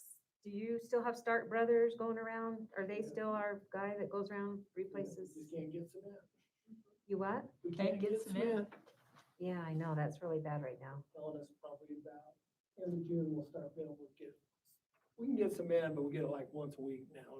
So how do you figure out what sidewalks like need to be replaced? Do you just drive around, or Stark Brothers just goes from neighborhood to neighborhood, or? We have a list, we grade them, we have people call us, and we go out, put it on a list. I was So. wondering if people could take a picture and post on Facebook of what their sidewalk looked like, or, they said it goes on Yeah, the- that's a good idea to get them Yeah. all really stirred up. oh, no, just, so we could be aware of it. And you wanna- I'd you prefer wanna just stir to the text this to pot. us rather than put it on Facebook. I And- know, and that's Ross's maybe a true people- statement. They do a great job. Some of my staff helped with this last year of walking through the city and painting sidewalks and identifying them, and, you know, they do a great job of that. Well, I know almost all of them are handicap accessible. I mean, We still got a lot to do. you still have a lot to do. You sure have done a lot. So, Yeah, Oftentimes people when are we on think, the list, they've been on the list for 4 years, we still haven't got to them, because we only spend 200,000 a year of that. so economic development, is that streetlights? That's beautification. That's beautification, because I think our city needs more streetlights. I think that's just deters, you know, burglars and break-ins and, Oh, that's infrastructure. If you target it as a beautification task, 1900, there's even talk right now, we were recommended by UDOT to consider taking those same similar lights and run them all the way down the 2.5 miles down 5600 when they're done. Yeah. Then that's a beautification task. Right. But you're talking about Like placing lights in streetlights neighborhoods and stuff. in a neighborhood. I just don't think we have could- enough. put that in the community private. Often, I was just gonna say, oftentimes when I think of infrastructure, I think of roads and water lines, but we also have other infrastructure within the city. I don't think people realize when they think the aquatic center, they think it's brand new. That is 18 years old, I believe, 18th season. So often, like the liners have to be replaced. There's toys, and they're not cheap. They're a couple $100,000 a We piece. got one of those We're- recently. we're to Mine the ran point- last year, ain't it? Yeah, we got a new one. Yeah, well, there's 3 bodies of water there, and the smallest body of water got a new one. Oh, the little Um, kitty one? Yes, and we're to the point where we're about heading into our last years of warranties for these Mirtha pools. Should it be on the list? Yeah, that's where I think that was heading, and where the So road. which we're going ones, down. aquatic or complex? Where do you want to start? No, that's fine, let's put them on the What year list. was the complex built? 1973. But Mayor, to your point earlier, it's important to think of the infrastructure that we have to maintain this infrastructure and not only to build it. So, If we're gonna start at the aquatic center, we're going to, in the next 5 years, probably have to replace our leisure pool liner, leisure pool toy, our lap pool liner, potentially, I don't know where we'd sit on boilers and. They're brand new. Okay, so we should be fine I've there. already replaced them. And that's frankly speaking, if you just stay with the status quo. You know, if we wanted to add a feature or things like that, you know, that's where you go with the complex. You know, the pool needs to be replastered. You need to potentially convert to a hot water system. We have aging locker rooms and things like that that will need to be addressed at some point in time. Anything else? So how, would it be a stupid thing to say, could we ever put a bubble over the aquatic center and have it run in the winter? You know, places that have not only not done real well in cold weather, because one of your big challenges you have is there's a natural relation to water temperature and air temperature. So what you have to spend to heat something like that is so massive that you'll never get your money back in return. The other challenge and issue, I've talked with 2 cities that have done it, and they said it actually hurt their summer numbers, that their place became less fun and it hurt them in the summertime as well. If I wouldn't recommend it, to be brutally honest with you. Okay. How about this one? Exerscape. We got great parks. How many acres? 27 of parks? How many parks do we have? No, not parks. How many acres in parks? 100 and something. Okay, 100 acres of parks. Exerscape basically says, and by the way, we live in a desert, and if you haven't heard the governor and you haven't heard what people are talking about, we're gonna be in trouble. So the bottom line is gonna be is we've got to start the conservation of water. And I'm gonna tell you, we should not start telling the residents to start cutting back unless Royce City is willing to step up and do the same thing. In my opinion is, the parks are too important.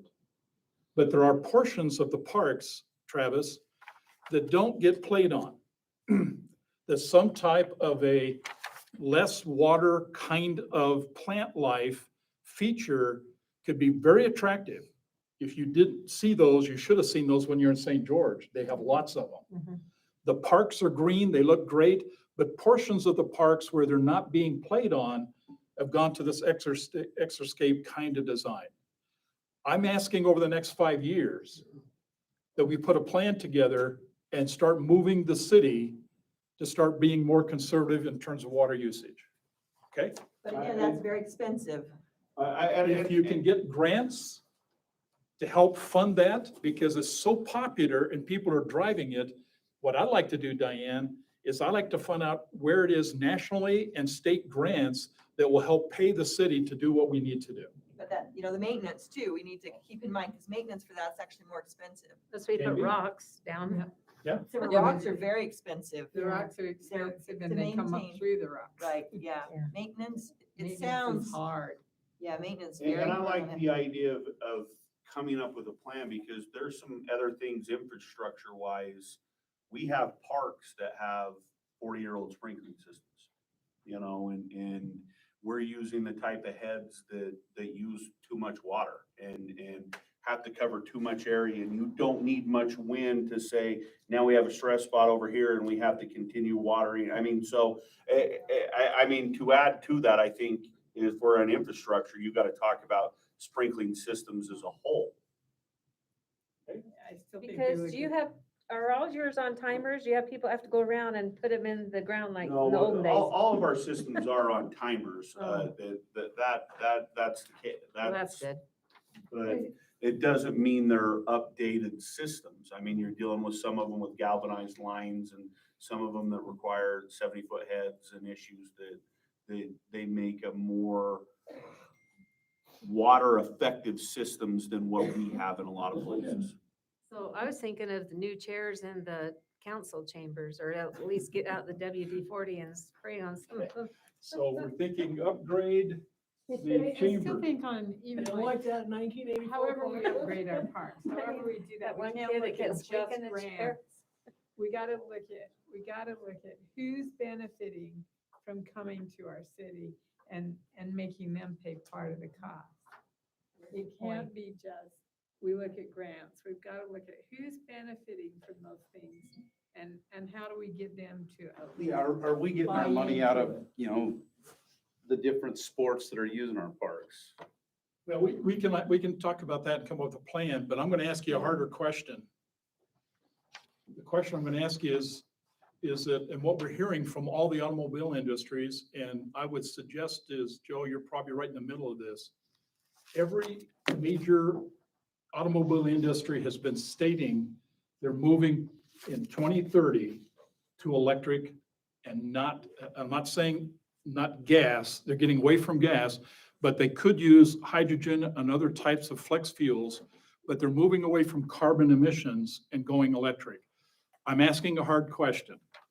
Is there some vehicles, Matt, that we could go electric and put electric charger units in this parking lot, if necessary, that we can start converting our vehicles to electric? Now, some are too big. I don't think some of the vehicles that you've got that are basically hauling big trash could do it. But I guarantee you, when a person like the code enforcement officer has to run around the city, could not that person drive an electric vehicle? Well, We can that's, put him in- that's the that We can future. put him in a Toyota Prius. I know that Ann talked about even putting in our businesses as we. Increases the. Because like Volvo by 2009, I mean, in 9 years, they want to have all their cars electric. So that's So are just you ready, charging are you ready to stations. have a conversation in the next 5 years to put a plan together, talking about 5 years, about converting some vehicles to electric in Roy City? Right. I think Maybe that's- it's not just our city vehicles though. Maybe it's accessibility for our community vehicles. So let's do 2, Jan, because you're absolutely correct. The people who drive electric vehicles between here and St. George know exactly where those charging stations are. And some of them I've seen are equipped for the Tesla. Teslas. Yeah.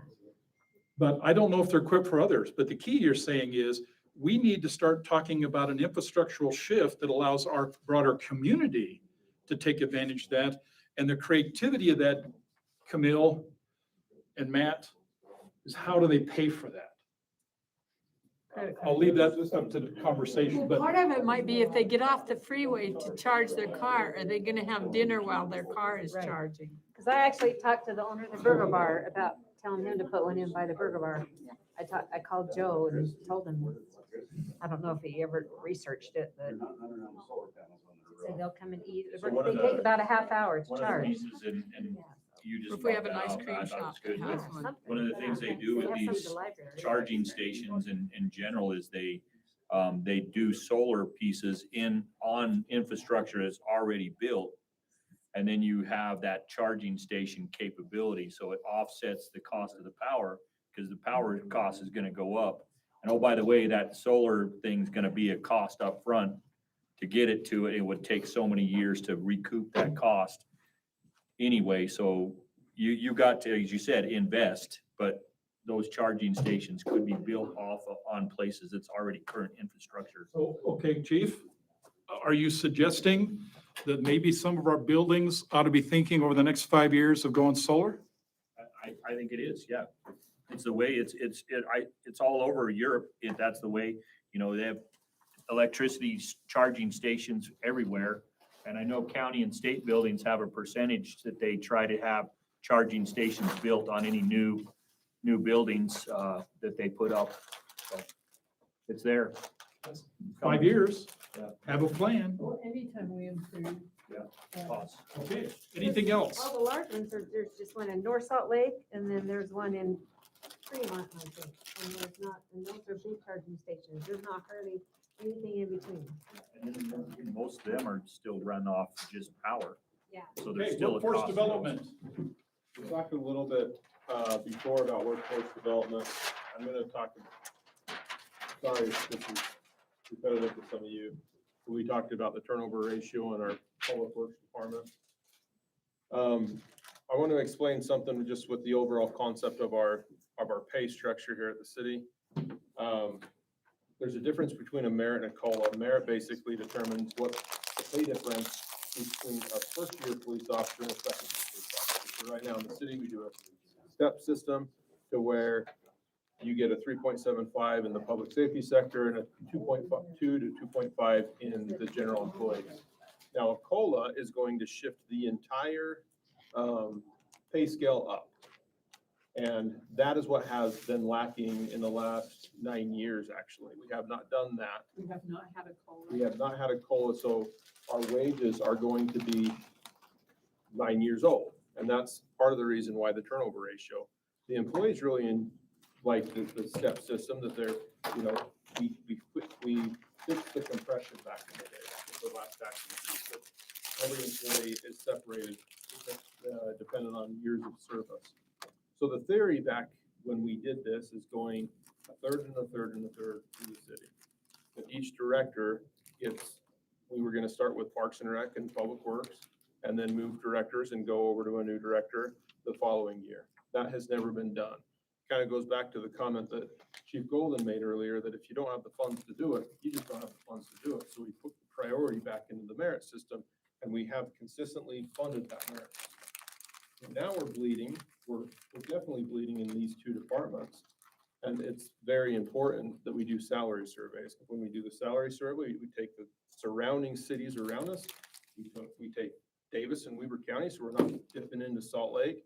We're not dipping into other states or anything like that. And we take the average wage. We have systems to do that, and we subscribe to them.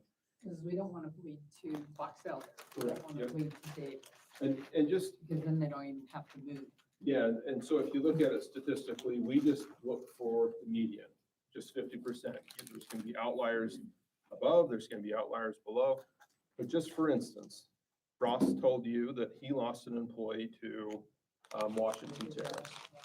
So their theory on a wage scale is they're going to take the median wage and they're going to deduct 10% from that median. So that's kind of showing you that where we are, 10% below is Washington Terrace. We're losing people to Washington Terrace. That means we're an outlier on the lower percentile of the graph. Now, Riverdale City, their theory is that they take the wage scale, take the median and add 10%. So I get it that even if we do this, we're still going to be a little less than places like Riverdale. But it is highly important that we continue this. And we need to find the money for this. We need to find the money for the step increases. If we stop doing the step increase, the employees are going to be looking for other employment. Now, when we're talking workforce development though, That is not why people work at Roy City. We talked about community pride. We talked about that brotherhood that we have here. People like Roy City for Roy City, and we need to have other programs to really emphasize that. So even today, Morgan and I was talking about what we could do with the employee party and about working in something to the mission statement into the employee party instead of just doing a dinner. We could have an aquatic center night and do something just for the employees and do competitions that go in and model into our mission statement. So those are different ideas. For me, like the different bonus programs that we have, master officer is a good one. It's something that we have, other cities do have, but it does retain employees here.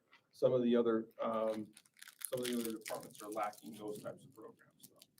So anyway, that's my 2 cents. So what do you want to do? I would like to throw out just a couple more things to expand on what Matt said. I think continuing this salary survey every year is critical for employees and to keep our workforce that we're developing. I also think, as Councilmember Paul mentioned earlier, considering truth in taxation every year is also going to be critical.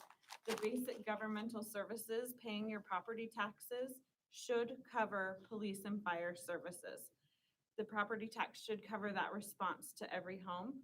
We do not even come close to covering police and fire. So essentially we're supplementing police and fire budgets with our other revenue sources. We're supplementing them with sales tax and some of our other fees because we don't have enough in property tax to cover those. So that Let me ask you, Camille, with that comment, because that's important to understand that. Is a property tax increase in the truth in taxation will feed the property tax going into the general fund. Only the police, the fire, and I think some administration is paid out of the general fund. And Parks and Recreation. there are a few others, yes, but Some of your people actually are paid out of the utilities, and a lot of the franchise taxes that were already accumulated pays a lot of public works. correct. So, but really that is what general accounting practices, general governmental best practice is that you compare your property tax revenue to your police and fire expenses, and they should be equal. And so that would be a goal I would suggest that we work to get closer to that so that we can use those other revenues as we grow for more of these other items we've talked about. But that would also help fund our merits and the salary surveys every year. If we could cover those costs with the property taxes, it would free up more funding to do that for the other departments as well. Okay, so if the funding takes care of the general fund and I just identified who's being paid out of that, how do we keep public works and part of your organization equal? That is where CPI increases. So consumer price index, there's a Western Mountain region that we can look to. This past year, it increased 2.5%. So essentially, we're paying 2.5% more for goods and services. So theoretically, we should apply a CPI increase to our utility funds every year and gradually increase both the property tax and the utility funds equally to account for these employee increases. That would allow us to keep our workforce development, allow us to keep our talent here, let employees know that we appreciate them, and allow us to also use the other revenues that we receive for these other things that are important to us, the other pillars. And you answered my question, because I wanted to make sure the council understands exactly that truth in taxation, and that's what we're talking about. Truth in taxation is a difficult thing for council. If you can justify it, okay, and you understand it, and you can articulate it, and you keep it to a minimum, it's sometimes and oftentimes the public will accept that. But it's going to be one of your toughest choices. Part two, however, would be we're also talking about franchise tax increases to sustain the public works and the administration offices. So you got to keep both of them running the same. So whether you choose to freeze the current property tax rate in a truth and taxation discussion, what we can do, if you're agreeable to basically take a look at developing a salary survey and the impacts associated with that, we'll come back to you with some ideas of how we can pay for it, just like everything else we talked about. You've got to decide, council, if in fact that's something you're willing to step up and do. Our role would be is to lay it all out, put it on a page, give it all to you, and figure out what we need to do to make this work. But ultimately, Truth and Taxation meeting is not the staff. Truth and Taxation meeting is the council. And the council has to make that choice and that decision. But if they are willing to do it consistently, those truth and taxation meetings go much smoother agree. than if they do it once every 10 years. I agree. You're absolutely correct. And I've talked to mayor, says the best thing you can do is to simply have incremental truth and taxation every year. And if nothing else, Jan, they're saying is freeze your property tax rate. That's a good source. But you're right, incremental moves. What bothers me was a comment that Matt just said, if y'all been around in Royal while, sewer district, Joe, Not for the five- Central Weaver Sewer. Oh, when I was talking Central Weaver Sewer. okay. But actually North Davis ran for 5 years, a 5% increase for 5 years. I was hoping, and you answered my question, they're not gonna come back and get us again, because that's gonna be expensive. Is there any other thing in workforce development you think is necessary for our team? I have a question in regards to franchise taxes. So my understanding is that franchise opportunities are decreasing. And so I think that needs to be addressed in regards to the budget, because we're gonna be needing to look for additional sources. Because I'm not sure we can increase those rates sufficient to make up for the loss. Can you just discuss that a little bit? Yes, so I just want to clarify, the franchise fees that we call franchise fees in our budget are actually fees that we charge to mainly utility companies, places like that that are utilizing our right of ways. So we charge that to Comcast, Rocky Mountain Power, places like that that are utilizing our city right of ways, and it is capped. We can only charge 6% in franchise fees. So as long as they're utilizing our right of ways, we can charge that, but we can't ever increase that fee unless the state allows us to. So we can also charge that to our internal utility funds, because they're using the city right of ways for the water, for the sewer. So as the revenues increase in the utility funds, in water and sewer and refuse, the general fund sees an increase for that percentage fee that we can charge them for utilizing our public right of ways. So that's how the franchise taxes work for that. The sales tax is what's tied to the businesses. As we all know, it's coming in great right now. We've never seen the numbers quite like this, so we're not sure how long they will last. So again, ideally, we would have the franchise fees, the sales tax, and the property tax all kind of equal. So if one goes up or down, the other can kind of balance them out and keep our revenues fairly steady.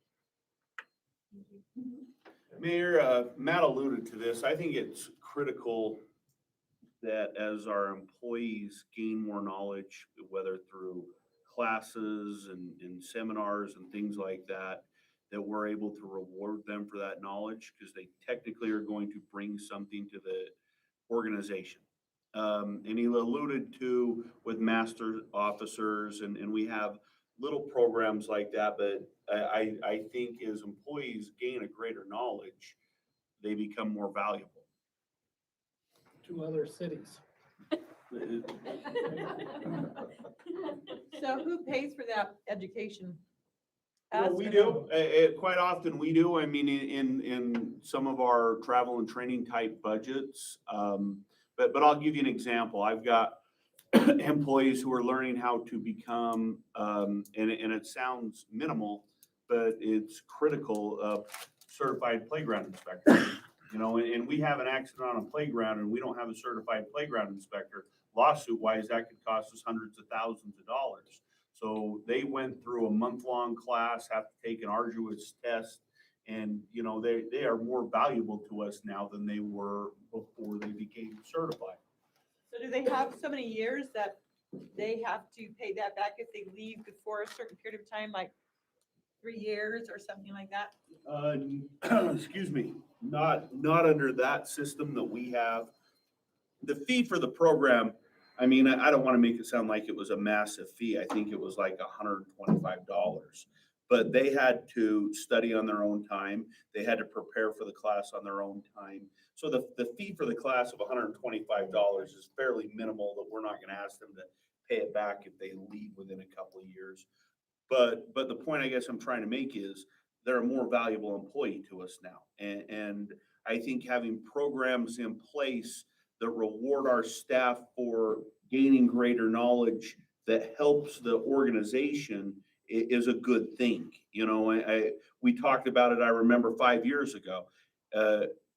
We always said we wanted to have a knowledgeable, well-informed, well-paid staff. And I think sometimes we can stifle that desire to get better by them not being able to see a reward at the end of that. Well, and here's the question. The officers have a master officer program. Right. How many do you have? I'm gonna say at least maybe a third, maybe half of our guys. We have a fairly new department right now, so. And you elevate their salary as a consequence of them achieving that requirement. They go get their college education, they become instructors, you know, they become assets to the department, train the younger guys, and then we reward them with that. I have to say, it's not an easy program. There's quite a bit of Yeah. requirements. But here's the question, and it goes back to the comment Travis is bringing up. Have you witnessed as part of that program a better officer? Oh, without a doubt. No question. Oh, yeah. So if the other departments then was to do something very similar, set a quota maybe of how many, of what department, what areas, then I think what you're suggesting, Travis, would be is we got evidence that works in one department. It may even work in yours, chief department, if you have a similar program. Then the answer, is it workable, Camille, in yours? Is it workable in yours, Ross? In our water and sewer, you get your water and sewer certifications, which is very hard to get. You get 5% raise. Okay, Most of them do it studying on their own. The city is out, no money for them to get it. Well, as soon as another city knows they have it, they're like, come over here, we'll pay you $2 an hour more, or $5 an hour more. if you're willing to take that extra education and certification process. Well, my point would be is, if we find value in it, then I think your point would be is let's talk about it as a workforce development element. And let's flush that out, but not just for our police and not just for our fire, but if we can do that in the other departments and you're willing to step up, why not? What else? So to answer questions, actually, in this next budget, I have senior medics, which would, and I mirrored it towards the reclassification as a master officer. So it's the same kind of criteria that it's put forward to where we'll have at least 3 this next budget year based off of that. Same thing criteria. To answer your question, when we send somebody to paramedic school, which we send 1 a year, we have it in our training budget. That's all we can send. We get one there. They sign an agreement about how much they would pay back if they leave sooner than 2 years. Because we spend about $8,000 to $10,000 for them to get that done. So, and time. So it doesn't even really include time. It's just the cost of the schooling. So we give them a lot of time. So. Other ideas in terms of how we want to develop our workforce? Dan? So as you look at that master position, whatever you call it, how does that dovetail with your merit and your COLA? It's a reclassification. Yes, it's almost like reclassification into another position, another pay scale, but it's not necessary. So it can act, a reclassification means you can take it away. So if they're not meeting the standards, it can be revoked. But it would be on top of a merit for a person, yes. So there's expectations for them to keep that standard. I think the school district does something similar. Correct me if I'm wrong, Jan, you would know this better than anybody. But I believe the school district says if a teacher who has a bachelor's degree is willing to go get their master's degree, by having a master's degree in their teaching position, They get paid forever for that master's degree. they get paid a little bit more for that master's. Okay, very similar. If it works for the school district, it works for the police department, then I'm asking, and maybe Travis is asking, why not the rest of you? But what I'm hearing from Chief Golden is but for one person, we pay that. For the school. No, yeah, for the paramedic school. Right. So in the school district system, nobody pays for that other than the employee. Right. So is there ability for them to get that certification on their own and then raise to that level? Because they have to have so many hours, it's like, they have to have so many hours, they have to work pretty much for somebody, or you would have to let them off work for about 9 months to let them do it. Here, we're letting them do work on our rescue as they're getting that certification, that's the Schooling, licensure. When you say it costs us $8,000 to $10,000, is that for the schooling? That's the schooling part, yeah. Could they pay that on their own and still be working for us? Well, they become a student and we take them on as a student, and then they still are on our payroll that whole time. Does that make sense? And most of the medics, my understanding is, They could do it themselves, but they would have to take a leave of absence because the time that they'd have to do all their ride-alongs and practicals. They put in about 100 hours a week sometimes, doing this. We just pay them for 48.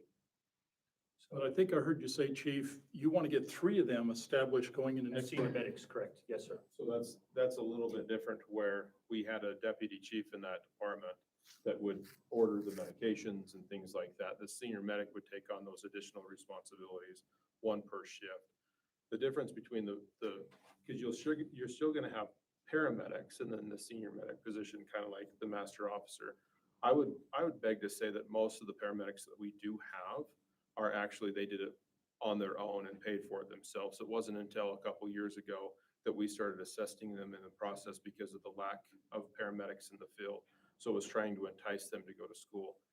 As you know, I was down at a ULCT conference last week in UCMA with Utah City Managers Association. And I sat next to a Davis County city manager, and he told me, we are getting paramedics and we are going to take your staff. That's their plan. So Davis County right now, they have it in the sheriff's department, and then they run the paramedics with their police department or sheriffs. They're getting rid of that. They're breaking that tie and putting those medics into the fire departments. So Clinton City, they're going to have to need like 3 crews or 6 people of paramedics. And right now there's just none in the field that even apply. And so they're going to be after the senior medics over here, the people that have a lot more seniority, because they don't have the ability to take on new staff and train their staff. And so Layton City runs medic service, but now Clinton will, North Davis will. And so there's going to be a big draw from these surrounding cities from that program.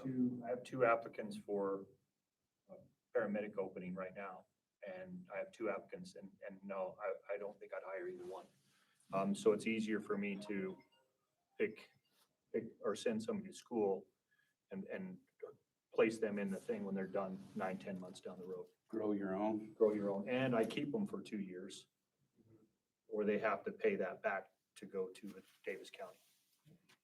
Anything else you think we can do in terms of workforce development? So like that grow your own program, I mean, if you can. Would that Couch be it even that any way. incentives for like the people working your office, in the offices? I mean, what kind of incentives could they have? You could give them their birthday off. Yeah. Interesting enough, Is it today, Morgan? they Not till have August. interesting things that you can do. Maybe we can throw some ideas about employee retention, because I'm sensing the conversation is about employee retention. But I talked to Matt about, it may have been about a year ago, what we're doing at the 911 district. And it talks about setting up a separate funding where if a person is retained for 5 years, they stay on the job for 5 years, the city puts into kind of like a pseudo retirement plan, like this, Camille. And if they stayed to 5 years, then they get it. If they stayed, and then it builds to 10 years and to 15 years. But the requirement is to get it is you have to stay, the person has to stay on the job. And that was pretty successful for the 911 people.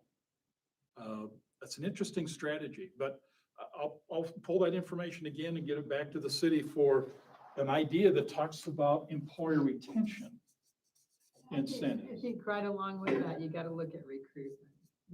Yeah, recruitment's getting interesting and that's a piece I'm not sure what we can do except what we're doing. But here's the way I see it, he's pretty nice about not saying these kind of things. 2 reasons why people stay in Roy City, in my opinion. One is, I think we provide a fair wage. It's not a high wage, but it's a fair wage. But the other reason why employees stay in Roy City, in my opinion, is because the work environment by which they exist is great. They've got great leaders who's willing to listen, to care about. And if you look at the retention, and it's a question short of anybody who left, Ross, and you can help us answer this and I'll get off the stage. People will leave the job because they retire. Perfect. That's why they did it. That's why they're here. But understand the reason why they left is one of 2 reasons. Either they left because the pay was not right and they can get a better option, or the working environment was not right and they needed escape. Now, we may never know which one it is, and sometimes you don't get that. But every indication I'm getting from the people I've talked to, employees, are saying is, what Roy City has got right is the leadership. We're doing it right. So if they're leaving Ross in your department, or they're leaving Ross, Travis, in your department, then it might very well be what you're saying. It's all about the pay, and we have to fix that. But it's not because they don't like working here. That's important to know that. But you got to look at a way to retain. I mean, can we collect some of that data? I mean, some of my people that have left me, we've had conversations and it's nothing more than, like, they flat came to me and said, if you can pay me $4 more an hour like the opposing city, I can stay. What about incentives for seasonal employees, like my grandson's gonna work at the aquatic center, and you train them, especially if they come in as like a sophomore or whatever, they have to be 16, right? You can be a 15-year-old lifeguard. 15? And then if you say you come back next year, you get like $100, $200 bonus. I think that's a great idea. mean- We're playing around with things like that. We're playing around with finish the season bonuses. Right. And playing around with ideas of if they come back the next year, either give them the bonus or say, we're going to up your pay 50 cents an hour because you're a more knowledgeable lifeguard because you've got a year under their belt. All these things. Senior lifeguard. There you go. All these things we are playing with and we're trying to figure out, I think they're great, and I think unfortunately or fortunately, it's the world we live in now. There's a different mindset with some of these people, and we have to figure out ways to inspire and motivate them to come work for us. And, Kids like it's, Yeah, but they say I want Friday night off, and you say you can't have Friday night off, and they say, okay, then I quit. well, I flat had a parent tell me, if you won't give my kids a certain day off, then they'll Now quit. I got Friday night off. Yeah, absolutely. And, workforce, there's a lot of things. And I think Matt's done as good a job as any city manager we've had of trying to show employees that they're cared about. And I think that's something we have to continue to do, whether it's vacation time off, whether it's opportunities to work out, whether it's, all these things I think are critical for us moving forward to think outside of the box to keep staff. Let's talk about traffic. We all work or live in this city. What do you want to see happen the next 5 years on traffic? Mayor, can I explain a couple of things too for you? Of where we've been and what we've done. Just with the 2018, we adopted a traffic plan. From that, we've identified different locations in the city, one being 5700 South. We all know about the infamous calling, the angry dot You mean there, I Joe's think, Road? is that what we called it? No. Yeah, the angry dot, but Yeah. it ended up being speed humps down there. So something that the city's been doing lately is, you've seen down on 4300 West, the police department put in that traffic box. That wasn't ours, but we have since bought one. And so we've been looking at 5700 to see the effects of those traffic humps. So right now, The lower portion of 5,700 is about 29 miles an hour. So just a little bit fast, not crazy fast. But there was somebody reported going 60 miles an hour, I believe, down that road. So it tends to go down there, hit the traffic humps, and then speed off. So the average speed is relatively okay, but it still has that increased speed. So what I'm getting at is there's probably a need to do something down 5,700. We wanted to look at that to see the effects of the traffic devices that we put into, to see if they're effective for other locations in the city. There's different things like Ross did buy a speed monitor, a speed feedback sign. These can be problematic because people like to damage them. I've seen West Haven City, they went through the city and damaged every one of them they had, I believe. But there's other locations in the city that we want to look at taking the box and seeing if that's still part of the issue and seeing what road. So we're isolating different roads. I think it's 4,300 where it goes into the curb. We have a lot of accidents. We want to look to see if, to look into the accidents, not only the speed though, because that's very problematic. That's where somebody rolled over into the front yard. So it's been taking a little bit of time because just analyzing that data and then moving the box and stuff. But that's kind of where we're at now. So we do have a plan, but we have a lot of other traffic issues on 5,600, not our road, but we're going to be fixing some of that, so. But here's the secret, and I think that's a great segue, Matt. You approved, council approved a transportation plan. If you read that, there's a whole number of implementation projects and strategies involved. Some of them suggest is the speed limit, because it's a main artery, should not be 25 miles an hour, it should be 30. Because it's collecting from the side roads, but it's a main artery. We still have streets that need to be changed. We have traffic calming devices that are called out specifically in that transportation plan that they're trying to implement. Here's the question.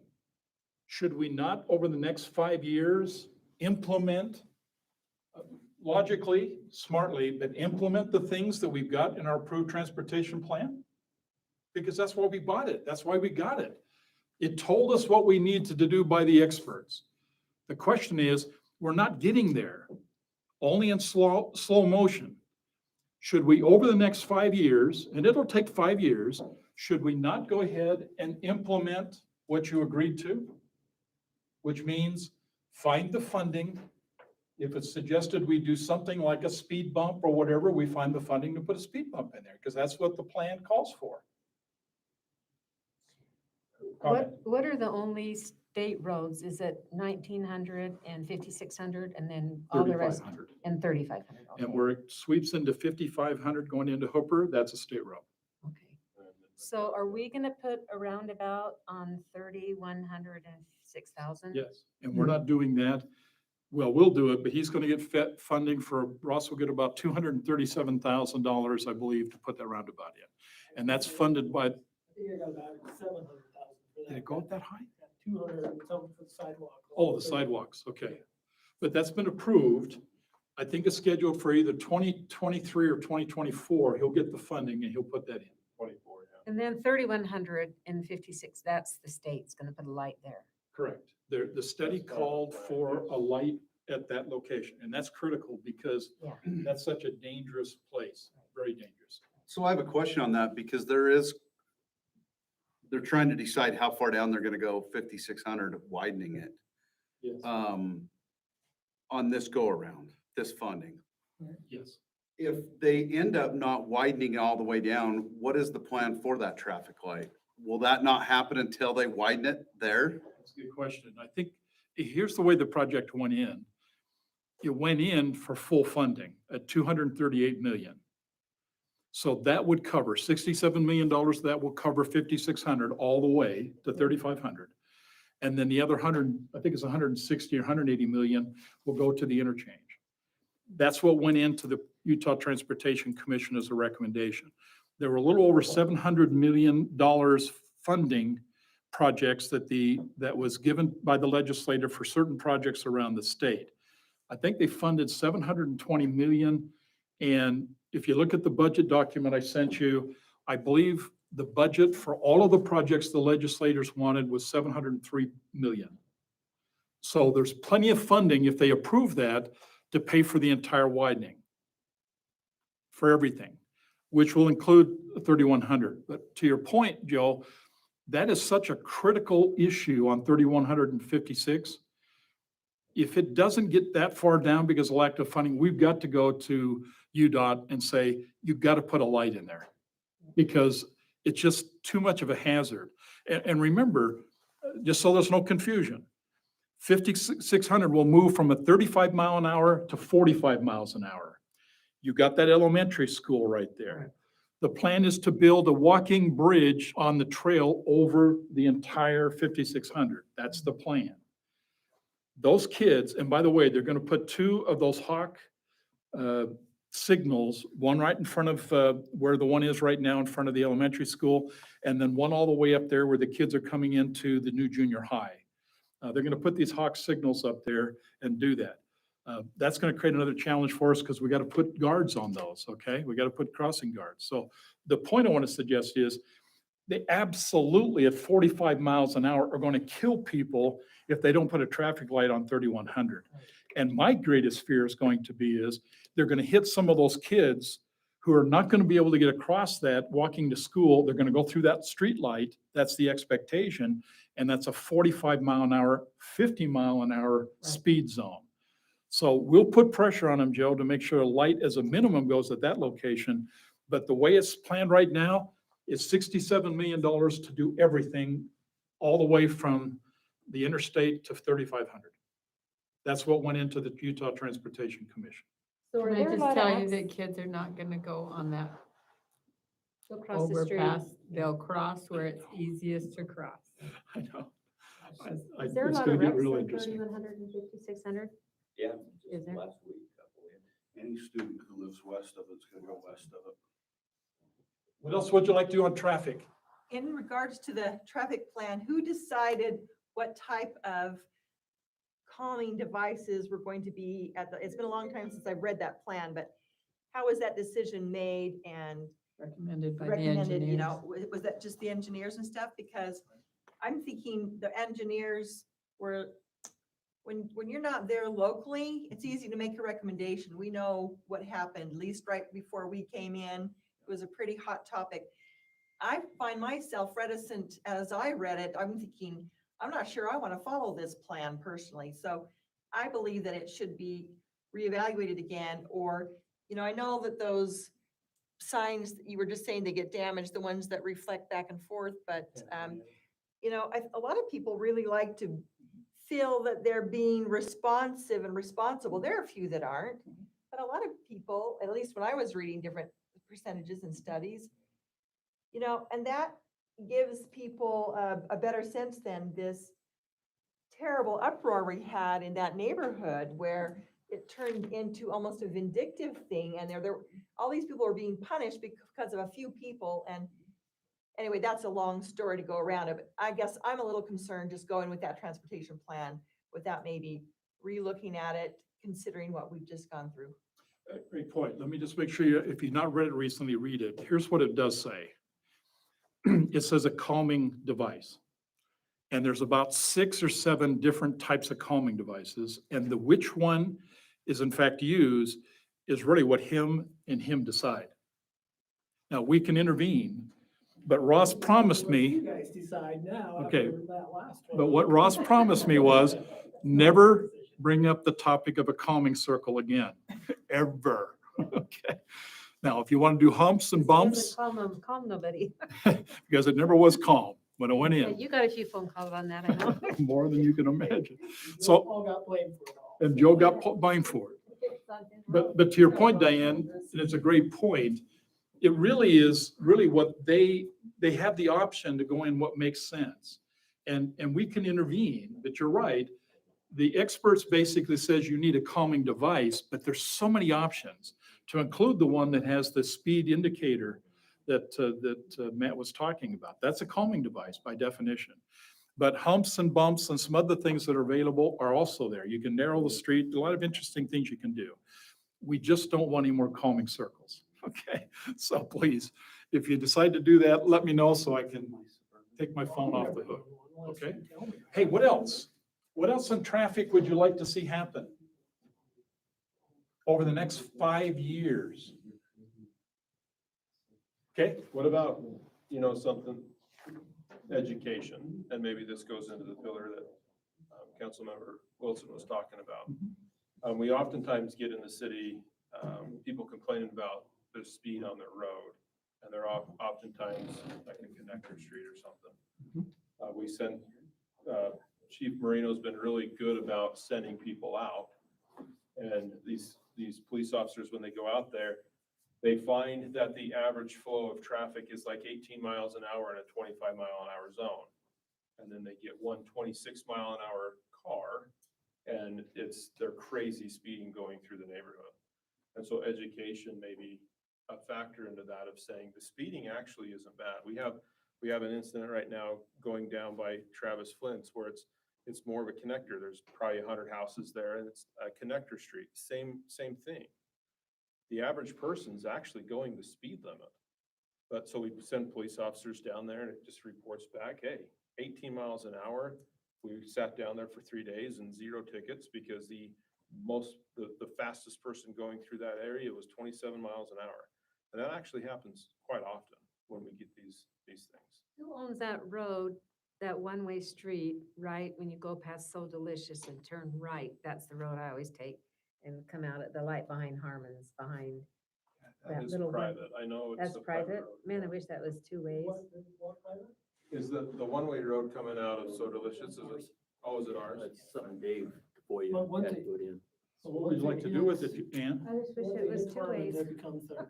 instead of 1 way. I Yeah, mean, but then I've you been come going out- down it before and people are coming. I'm like, this is a 1-way road. Yeah, but if you But- come the other way on it and try to get onto 5600, do you know what a nightmare that'd be?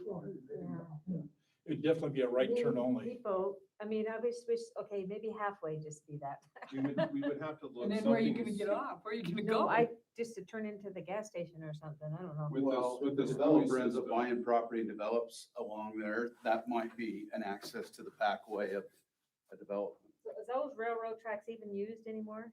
Or I'd those? say about twice a year. If you work at graveyard shifts, you'll see a train come My up. brother, I asked my brother, who's a yard master at the railroad, and he says it's about once every 8 weeks. that So they it's use. never gonna go away then? They're gonna leave it there? It's not going away. Okay, let me help you understand what's about to happen. Okay. 2 things. You haven't clarified what you want to do with that one-way street yet, so we can put as an action item, but think about that as I'm talking about what's going to happen in the railroad.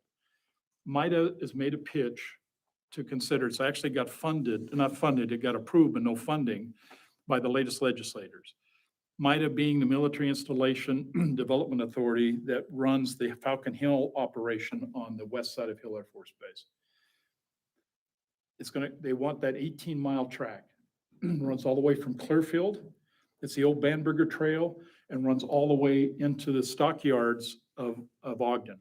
In fact, we think it'll connect right up to the train station, Front Runner Station up there. The plan is this. The plan is that they want to remove the tracks.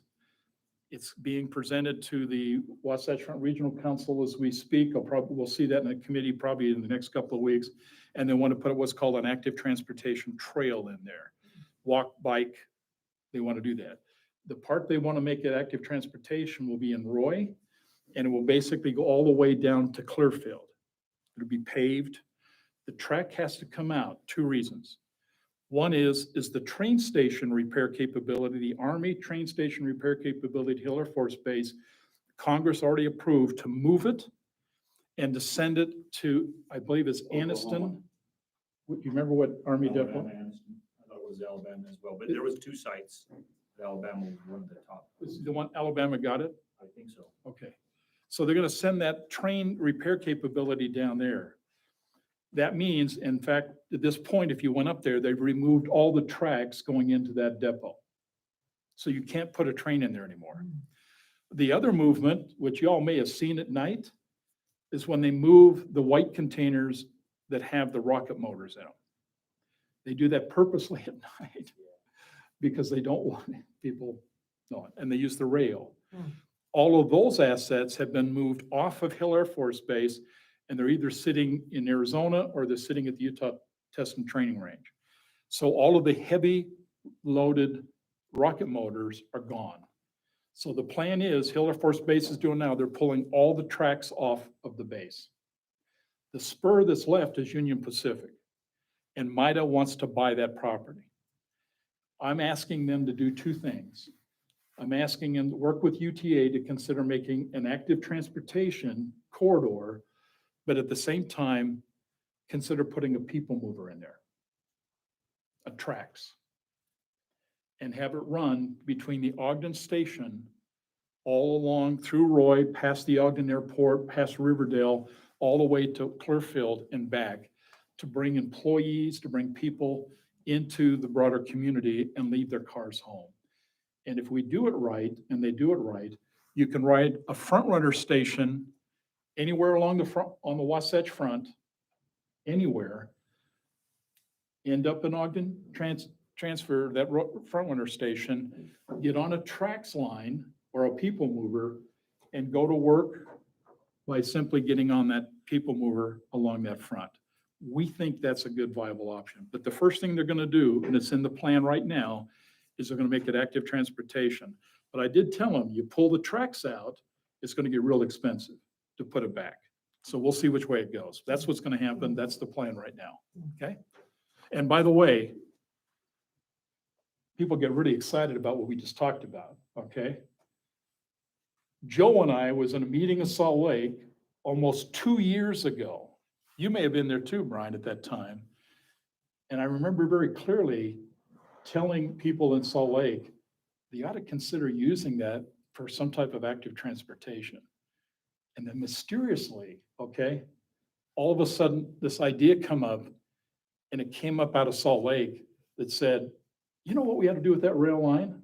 MIDA ought to buy it, and they are, and they ought to put some type of a transportation mechanism in it. And so we just sat back, you know, I don't care how it happens, but I know where it happened and where it happened. And I'm telling you, Roy City put that on the map, and now it looks like it's gonna happen. Well, I'm if people excited. don't like it, it wasn't my idea. If people like it, it was me that brought it up. Exactly. It was a great comment, and by the way, they're gonna do it. And by the way, the legislators just approved it, they just didn't fund it. So now they gotta look maybe at this next legislation to find the funding so that MIDA can buy that piece of property from UP. Okay, anything else on traffic? Okay, last comment and we'll be done for the night, okay? We're now gonna put another pillar that talks about communication.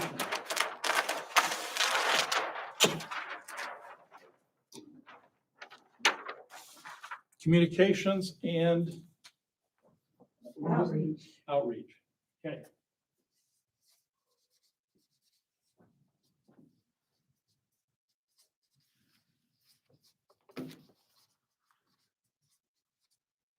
What do you want to do? Well, I would hope that once COVID has went to bed, that we'll be able to move back into the chambers where actually people can see that we're working versus Yeah. on a TV screen that looks like the Brady Bunch. Matt and I have already talked about it. Morgan's looking in terms of the protection because there'll be an interim. But as soon as I think we agreed and you approved in our plan, as soon as the county drops to low, we'll start reconvening back into the chamber as a city council. But you'll have an option under, as long as it's low, you'll have an option as council whether you want to attend personally, person to person, or whether you want to zoom in. But that's the plan. In addition to that, though, I feel like there's obvious benefits to going online too. Mhm. That citizens were able to reach out to us online if they choose to. And before that wasn't an option, so we could continue that effort, maybe do a Zoom meeting to where it could be either or, especially I know in the past, like Councilmember Paul travels quite a bit, that he could Zoom in and still participate in those meetings. It used to be that we'd hold the cell phone up to the microphone. It was pretty ineffective. But, you know, public comment maybe can be had there, electronically, but it has its benefits and that goes along with communication. Are you okay with that idea? We retain that as part of our normal city council business? Can I just Yes. make a request on the communication part, or maybe it's the outreach part, but that we somehow figure out a system for our public comment that I think public comment is really important, but that it be limited, or that we somehow make it more efficient. Because our public comment sometimes, and it prevents people from really making public comment who want to, because they've already been there for 45 minutes hearing one person speak. How would you Put a like, time limit on them. how would you like, you're referring to putting like a 3 to 5 minute time limit for speaking? Something, I don't know what it is, a bell or and that they something. have to be on the agenda before, ahead of time. I think it was really effective when we first got into social distancing and Zoom calls to get an email beforehand. Their Yeah. public comment was in written form, so even just to educate and communicate with our citizens that when they want to make a comment, it's limited to 3 minutes, and if it's going to exceed 3 minutes, write it down, send us an email, send us a letter, they can give it to you in the council chamber, but the actual time that they're at the stand is only, yeah. Okay. I really like the idea of they have to be on the agenda in order to make public comment as well.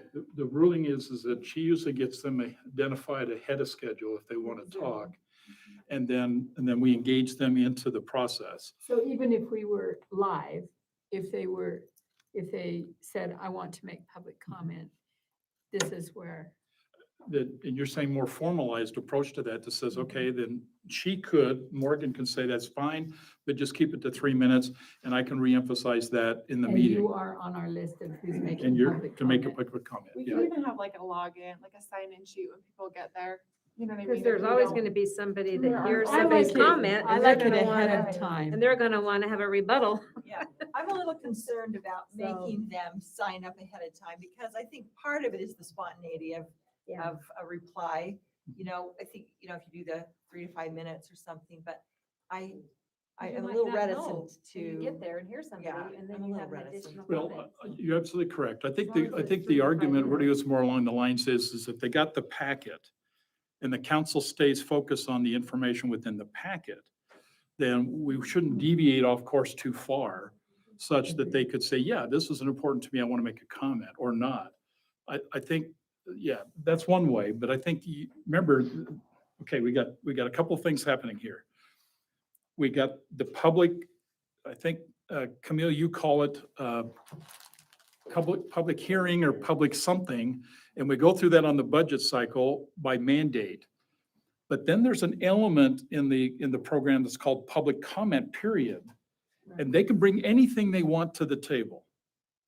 And oftentimes, hopefully it's not responding or rebutting a comment that's made earlier, because that should have been handled inside of that particular couch where that conversation is taking place. But in the public comment period, where there is in fact anything they want to bring up, we invite them to the podium and say what they need to say. Limiting that to 3 to 5 minutes is right, but there could very well be some benefit if we can encourage them to say, if you're going to come to the city council and you want to talk about cats, okay? Had that conversation today, okay?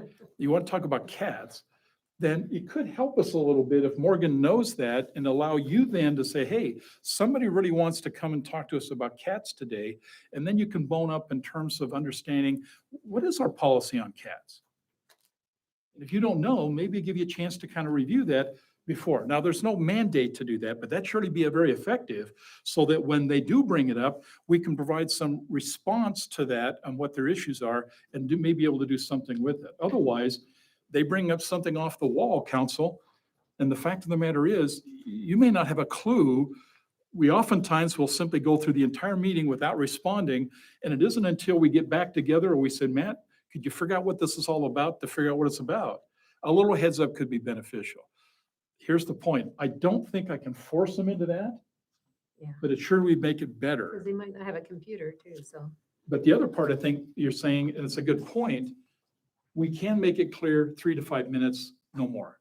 right up There front. There are quite a few cities out there that have a Clock, stopwatch, yeah. a clock up A there. clock up. Bell That, that goes that on. just, it just, you have to start it, because a lot of people don't recognize how long 2 or 3 minutes is. 'Cause they, When it gets down to Should 1 we- minute, we can put our hand up and go, you got 1 minute left.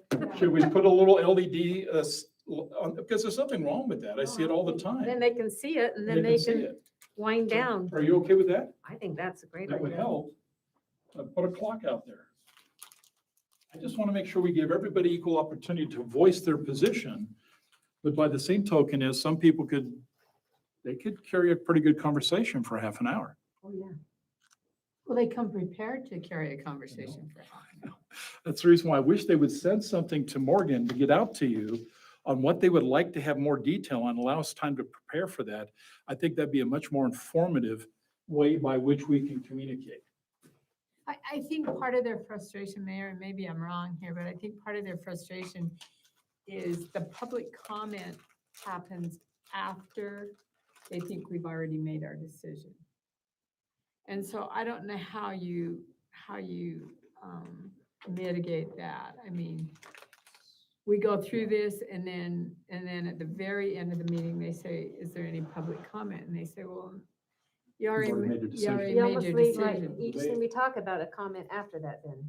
I don't know. Right. Mayor That's mentioned okay. some of Yeah. the things like zoning changes in the planning commission, it requires that public hearing. Budget adjustments requires that public hearing.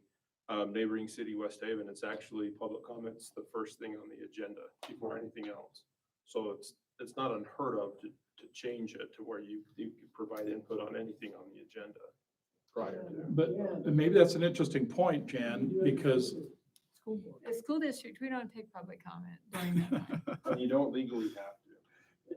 but we do. We have to take public comments in a public meeting. But here's the Over a point. Public meeting, you don't have to take public comment.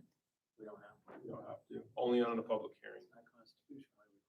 That is not I required. think that's part of the outreach. The outreach is we're trying to foster the But communication. I think it's But fine you for might them get to have to better say at what it. they're gonna say. Maybe we can always say we only want positive public comments. I like that Yeah, one. but that's the first, I've been at this thing for 6 years and that's the first time I've ever heard that. Everybody does it, but. It's not statute. It's only required for the public hearings, Okay. but everybody does a public comment. The philosophy of it is that we can solve the problem before we get in that escalated environment. Yes. If you give it to Morgan ahead of time, they may not come with a public comment. If we already know what they're coming about and we're already able to do some outreach with them and solve the problem possibly before we get in the chambers. I do think there's quite a large population as well that would appreciate only having to give you a letter rather than having to actually. Some people don't want to talk. Comment, yeah. Then let's look at that as a medium by which we can Increase improve our the council. options. I think increasing options is very important. Okay, I like it. What else do you like to do improving outreach or improving communications? Well, I think we may have cut it somewhere else, but fine tuning the website, updating it. Be more, Yeah, we do. I think that's definitely part of this. This process. Okay. I think that increasing the commonality of focus groups and town halls, maybe try to do something on a little more of a routine basis, and hopefully some of that Jan's talking about can be done in a different form and format and have things taken care of, and not have it be such an exception. Of course, this year is different, but in a general term, then hopefully it's an ongoing Well, I think, communication. I think again, just like Diana's saying, if you could have a town meeting or a town hall quarterly or whatever, and it's a discussion where no decisions are made, where we're just taking input, and maybe you have they have to be on the agenda, and again, it's limited 3 to 5 minutes, but I want my voice heard, and there's 20 slots or whatever, and we could just hear what they have to say, Okay. rather than it being a decision-making meeting. Correct me if I'm wrong, Andy, but you'll probably know this. If the quorum is actually set, so you got at least 3 there, you designate in the agenda that the meeting will be held not in the city council chambers, but it's going to be held at a town hall location. Isn't it considered to be a formal meeting where a decision can be made if it's a city Yeah, council meeting? We notify where the meeting will be at, because you can hold city council meetings. Why do we have to make a decision? Well, here's the reason for that, because what I'm trying to make sure is we understand our playing field. We could, and I sense this is the outreach program. The outreach thing that I think you're talking about, Diane, was simply says, let's get out of the administrative buildings. Let's get out there, don't wear a tie, okay? And let's sit down with the public and let them chat. Right? That's outreach. Whatever you want to talk about. And we listen. We cannot make a decision in that forum, okay? And that's just exactly what you said. But if we simply says every quarter, we're going to do one of those in this city, perfect. We just do that. We tell where we're going to be. We'll be on the east side, the west side, north side, wherever that's going to be. We're going to find a location. Come and join us. Maybe we'll have some soft drinks there to have a nice little celebration. Let's talk. It would give us, I think what you're talking about is the pulse of what the people would like. I think that's perfect. That's what we did with. We did with that municipal park, yeah. And we did that when we did the annexation, when we were in the Roy Auditorium. So we can have those kind of dialogues, and that's great to do that. But I just want to let you know that you can formally have an off-site city council to make a decision if you want to do that as well. But I'm sensing, Jan, your point, and maybe this adds to the comment about outreach. Let's just have a town hall meeting where there's not expected a decision to be made, but just take input. And if you're willing to do that, we'll put that in motion. And we can use the Roy Library all the time. We plan Exactly. ahead. Black Theater, I've been there before. It's a great forum. I think it's perfect. And people may feel more comfortable about just going to the library and talking than they would coming and sitting in front of a microphone and some camera they got. If you can do it in their neighborhood, I would like it better rather than It'd be always better. have it. Yeah, From my perspective, I think they Oh, I would. agree. Popsicles in the park. It's just more distracting if it's outside, but I guess if you had a microphone. Well, I think we could do something in the outdoors, particularly in the summer. That may be an option. But what I'm hearing from it, let's do this. So Matt and I will take this input, we'll come up with some ideas. You're going to see this again, and you'll have an opportunity to pick what you think will work. One thing I don't even remember who I was talking to the other day. We were trying to gather some ideas of what people may want for different things in the park or different things throughout the city. And we're trying to figure out how to gather input on that. And, short of running a $10,000 survey every time we want to gain input, is there a better way to do surveys? There's a possibility of email surveys. Now, I know a lot of people cringe on that, but if you couched it by maybe putting an article in the Connection magazine saying that we would like to gather everybody's emails, if you would like, and maybe 4 times a year, we'll send out a quick couple of questions survey. You can do email surveys, and then they can respond to them, and that helps us gather information. And I think as part of that, Joe, allowing everyone that wants to participate with that would be nice too, because I know for the last survey, some people had wished that they would be involved, and I think that's part of this.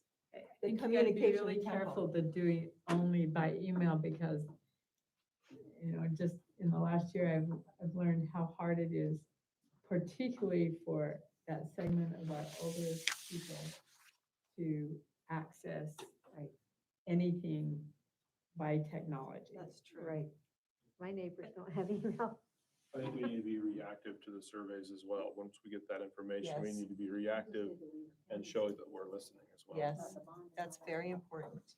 Okay, other ideas? I think we need a Put a star public by that. relations person. How's our social media presence?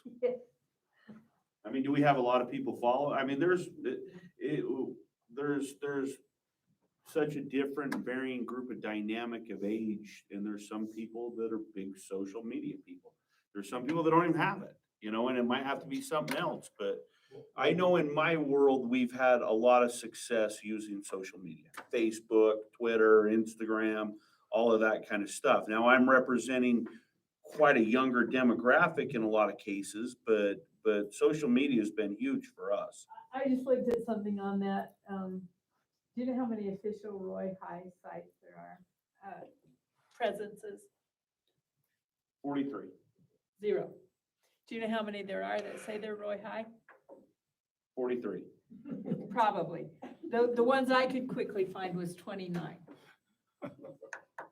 So So we the have to school be- doesn't officially have one, but like the baseball team has one, the cheer team We has have to be one. very, very Government. careful that we're not saying that Roy City is associated with any of these social media sites unless it's all funneled through that one site. Because they Right. assume Several Roy Citizen, Roy Community, that Roy, it all that looks all like they think are, but they they're aren't. official sites and they are not. Right. If it's city facilitated though, we have to keep record of it as well. So like, you can delete your post, but we have to know that we can retain that. So we pay a company to archive that.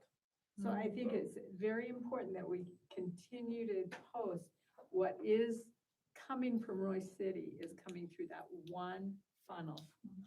Otherwise, She does that. it looks like all of those sites are official. Oh, I know. Previous administrations had a lot of Especially if problems. we're commenting on them. Yeah.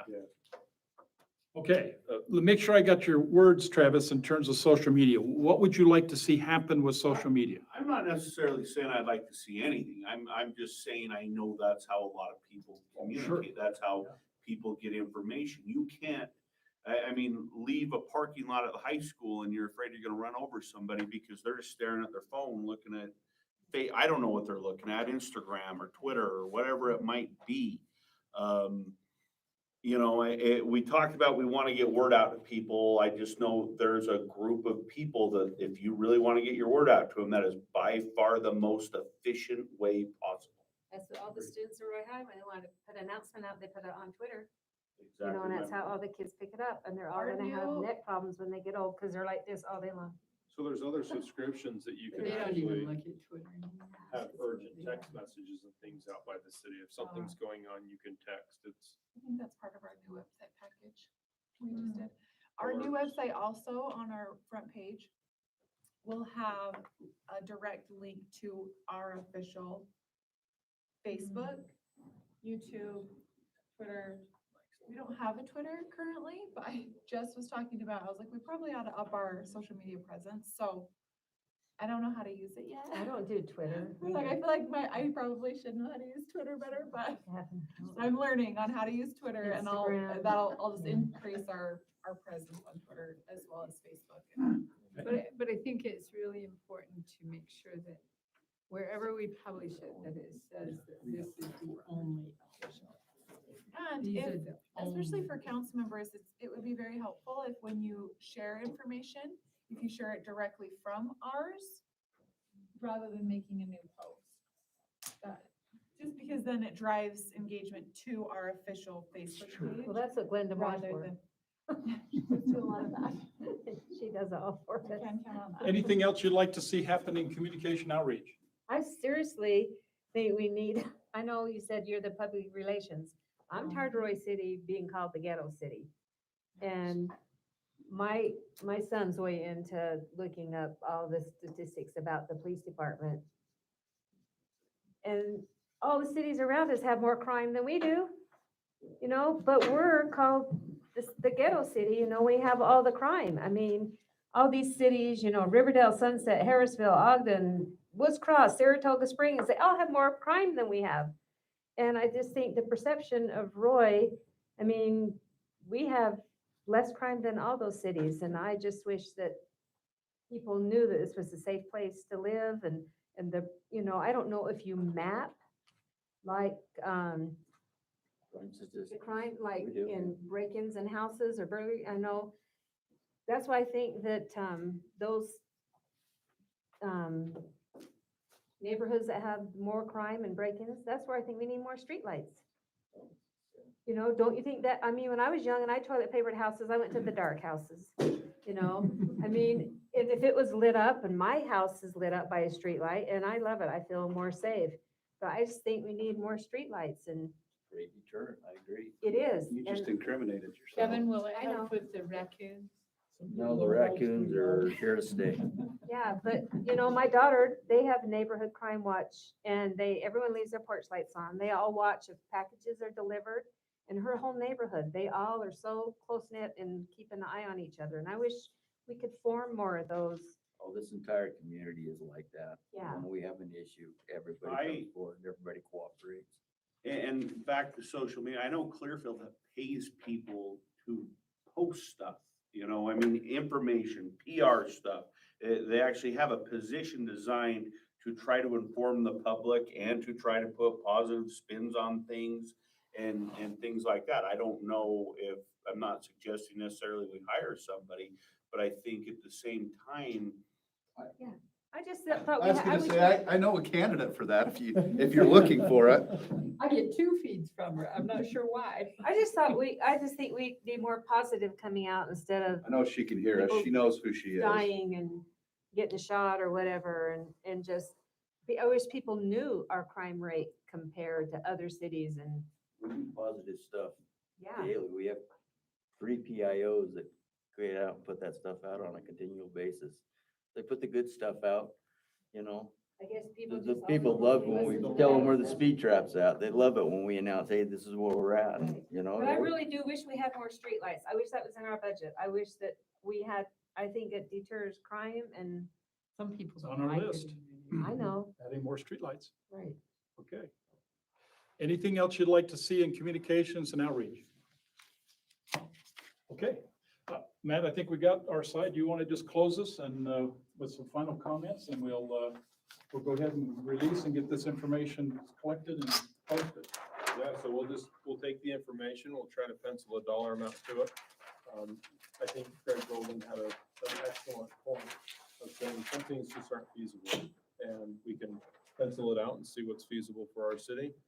Camille brought up some good points of making things feasible for us. So if we want these things, there's things and actions that need to be taken. So anyway, we'll get back. Maybe we could meet again. Maybe this could be a council presentation or a council discussion. Possibly use some of the money from the CARES Act that we're gonna be getting for some of this. Yeah, I sent you a package that basically says that we're still waiting for what's called American Rescue Plan. That money is supposed to be, the decision's supposed to be, money and direction has to be out within 60 days of the approval of that. It's about the 10th, I think, of May. June, so the Yeah, I 10th was of reading May that is it could be going to be used the for it, largest so. cities, the first class cities, and then after that goes to. Then it goes, has to go to legislators, and legislators have so much time from legislation to get it out to us. We're thinking our part is about, I think, last number is about 4.1 million. Now, the requirements are gonna be interesting because it'll be somewhere the CARES Act. I think, Camille, you and I talked about it. There's a requirement, Ross, that talks about sewer, water, and there's an element that authorized in the bill that talks about broadband. We're still a little fuzzy in terms of other transportation, like roads and stuff, if they're gonna call that. We're waiting for the Treasury Department to find that for us. But the challenge the council will have, and the council, and the department heads will have would be is, what are we gonna do with $4.4 million? And we gotta talk about that, okay, and make some decisions. Hence the reason why I sent that to you. So as soon as we get more clarification. Guidelines on it. Yeah, but Yeah, it They're was, very strict. They but haven't it came was, out yet, but I was there's a reading lot of what some of the stuff infrastructure in you the could- city that we could upgrade with it. $4.2 million can go a long way. Yeah. For instance, just like a fire truck, we're due on a fire truck. Things like that, hopefully that can work. But yeah, there's a lot of good things that could come out of that. We just need to sit down and talk about it, because it also includes CARES Act requirements where we can take care of the businesses in Roy City that basically have continued to suffer through this pandemic, and there's funding in that for that too. So as soon as the Treasury Department flushes all that out, and as soon as the legislators, they'll meet in session in May, and they'll start that process as well, then we will get clear direction. But we're not one of the cities that will get a direct deposit. Interesting enough, Clearfield is. And the way the law reads, you have to be at least 50,000 residents to be direct.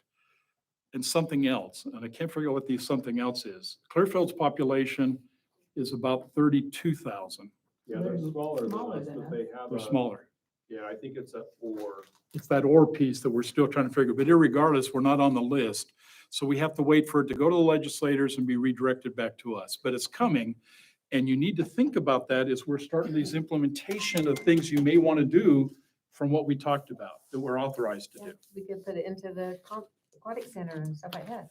if it's allowed, as an If it's allowed, infrastructural yeah. thing, yeah. Right. And- Yeah, and to be as those honest- guidelines come out, I think it's really important for our department heads to know what those guidelines are. Exactly. Because they might be able to say, this is how my request might fit in there, Exactly.